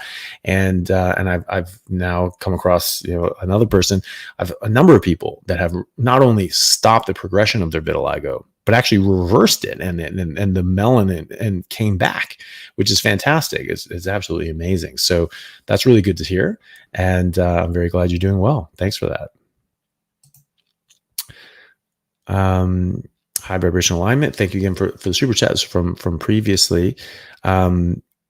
She's adding on to her previous comment. Sorry, I forgot to mention I was ketovore before. Also have stuck kidney stone. I'm worried, as the doctor says, it's my diet. Well, it's not carnivore diet anyway. You don't get kidney stones from a carnivore diet. 75% of kidney stones are calcium oxalate stones, right? So that's not from meat. You make some oxalates from the degradation of collagen. So some people that are trying to mislead you will say, oh, well, you get all this oxalates from collagen. They don't tell you how much is in there. You get a couple milligrams of oxalates from that. Your body can deal with up to 150 to 200 milligrams of oxalates a day. So a couple milligrams from collagen is nothing, and it's just when you're getting 600 milligrams from half a cup of spinach, that's when you start running into problems, right? So no, it is absolutely not your diet if it's a low oxalate or no oxalate diet. But Sally Norton has actually seen people get kidney stones down the track from oxalate dumping. And again, it's these calcium oxalate stones, right? So where the hell are the oxalates coming from? They're not eating oxalates after the fact, and now they're still getting this. So this is coming out of their systems, coming out of their tissue, and binding to calcium and getting pulled off and making stones. So it's Keith sort of made this comment. I'll address it. Too much protein is bad on your kidneys. Not really. That's the idea for a long time, was that too much protein was bad for your kidneys, but that actually wasn't borne out by the data. So there are studies that actually show that more protein actually equates to better kidney function, and that's what the studies show. So it can be that you can get way too much protein. More than like 4.5 grams per kilogram. That's a monster amount of protein. And then you start getting into the realm of, like protein sickness and rabbit starvation and things like that, where it's just, that's when you start having those problems. But generally too much protein actually is good for your kidneys. Unless but that's what the studies show, is that more protein actually is better for your kidneys. Okay, let's see. Sorry, there's a couple more super chats here that I'll answer, and then I'll sign off. So each time I start carnivore, I get sensitive teeth and tartar, and I can eat 1.5 kilograms of red meat as a 58 kg girl easily. Is that not too much? No, that's not necessarily too much. It depends on what your body needs. It depends on where you're coming from. If there's a girl I had, or a lady I had on my podcast, and she, went from being vegan and half starved, and she was anorexic. She had BMI down to 9, and she was very, very sick and almost died. And she was eating at one point 8,000 calories of fatty meat a day, because she was at such a deficient state. Her body needed so much nutrition, so much fat and protein and milk and meat that she needed to eat way more than I need to eat. As a 240 pound man, she needed way more than that, because her body was so deficient. She needed to build up, right? So I'm maintaining where I am. My body just needs what it needs to maintain. But if your body needs to build up, then you're going to need a lot more. So 1.5 kg of red meat. If that's what you're hungry for, if that's what tastes good and you're doing well, and you're healthy, then I would just listen to that, as long as it tastes good. If you're getting to the point that if you're only eating red meat and you're not eating carbs or sugar or artificial sweeteners or any medications that can increase your hunger, like prednisone, prednisolone, that if you're only eating just the meat, then and you're eating until it stops tasting good, then do that. If you're forcing yourself to eat more than that, then don't do that, obviously. The sensitive teeth is a bit weird. Again, Sally has said stuff about oxalate dumping can cause tooth and mouth pain, tartar buildup, and things like that as well. So it could be just a bit of dumping, and then it just gets out of your system. Most people find that they have much better teeth, much better oral health, and especially when your oral biome changes over and you get a much more healthy mouth flora, that can be much more healthy. And so people reverse their gum disease, stop getting dental caries and cavities, and it can help with this, sensitivity as well. And certainly with tartar, and a lot of people don't have a lot of that buildup. So I think that's probably just a matter of time when that will improve from that side of things. Okay. All right. Okay. So that's it for the super chats. Sorry, I wasn't able to get to a lot of the other questions as well. But that it does sort of pop it up and make it more apparent when people do that. So thank you very much for everything. And Mike, good to see you still with us. That's awesome. Thanks for making it through the whole stretch. But thank you everyone for joining on. Hopefully that was interesting for people. Hopefully you guys found that to be helpful. I didn't think it was going to go for 3 hours, but I had some time today, so it's okay that it did. So that's great. So Joe says, what's up, Doc? Hey, thanks. Hey, good to see you, buddy. So that's Joe. He's in our Patreon group as well. So as well as Mike and several other people here, which is great to see you guys. So thanks everyone for joining. I'll put this up. This will be up on my YouTube channel for people to go back and watch as well. And so anybody can go back and watch it and go through and see the answers to different questions if they want. If I'm feeling extremely ambitious, I might try and put in timestamps, but obviously that's sometimes a bit difficult to do. But if anyone else wants to put in timestamps, just put that in the comment. That would be awesome. And sort of, see which questions happen at different times. But don't anyone feel obligated to. It's just if you are going through it and you happen to sort of see it, maybe just note down what times things come in and just sort of write those in. That would be absolutely amazing and very helpful to everyone else. So thank you all very much. I really appreciate it. I hope you guys all have a really great day. And if you can, just put a like on this and write a comment down below and let me know what you think and maybe other questions that you want addressed at other times as well. And we can sort of maybe start off with those in the future as well and try to come up with a battery of questions that we can answer as we go. So maybe do those in the comments and, share and do all that good stuff as well if you think people would like it. So, okay, great. Thank you so much, everyone. Really appreciate it. It's great to see you guys, and I'll see you next time. I'm going to try to do this weekly at around this day and time if that keeps working with my work schedule. So hopefully see you guys next week. See you later.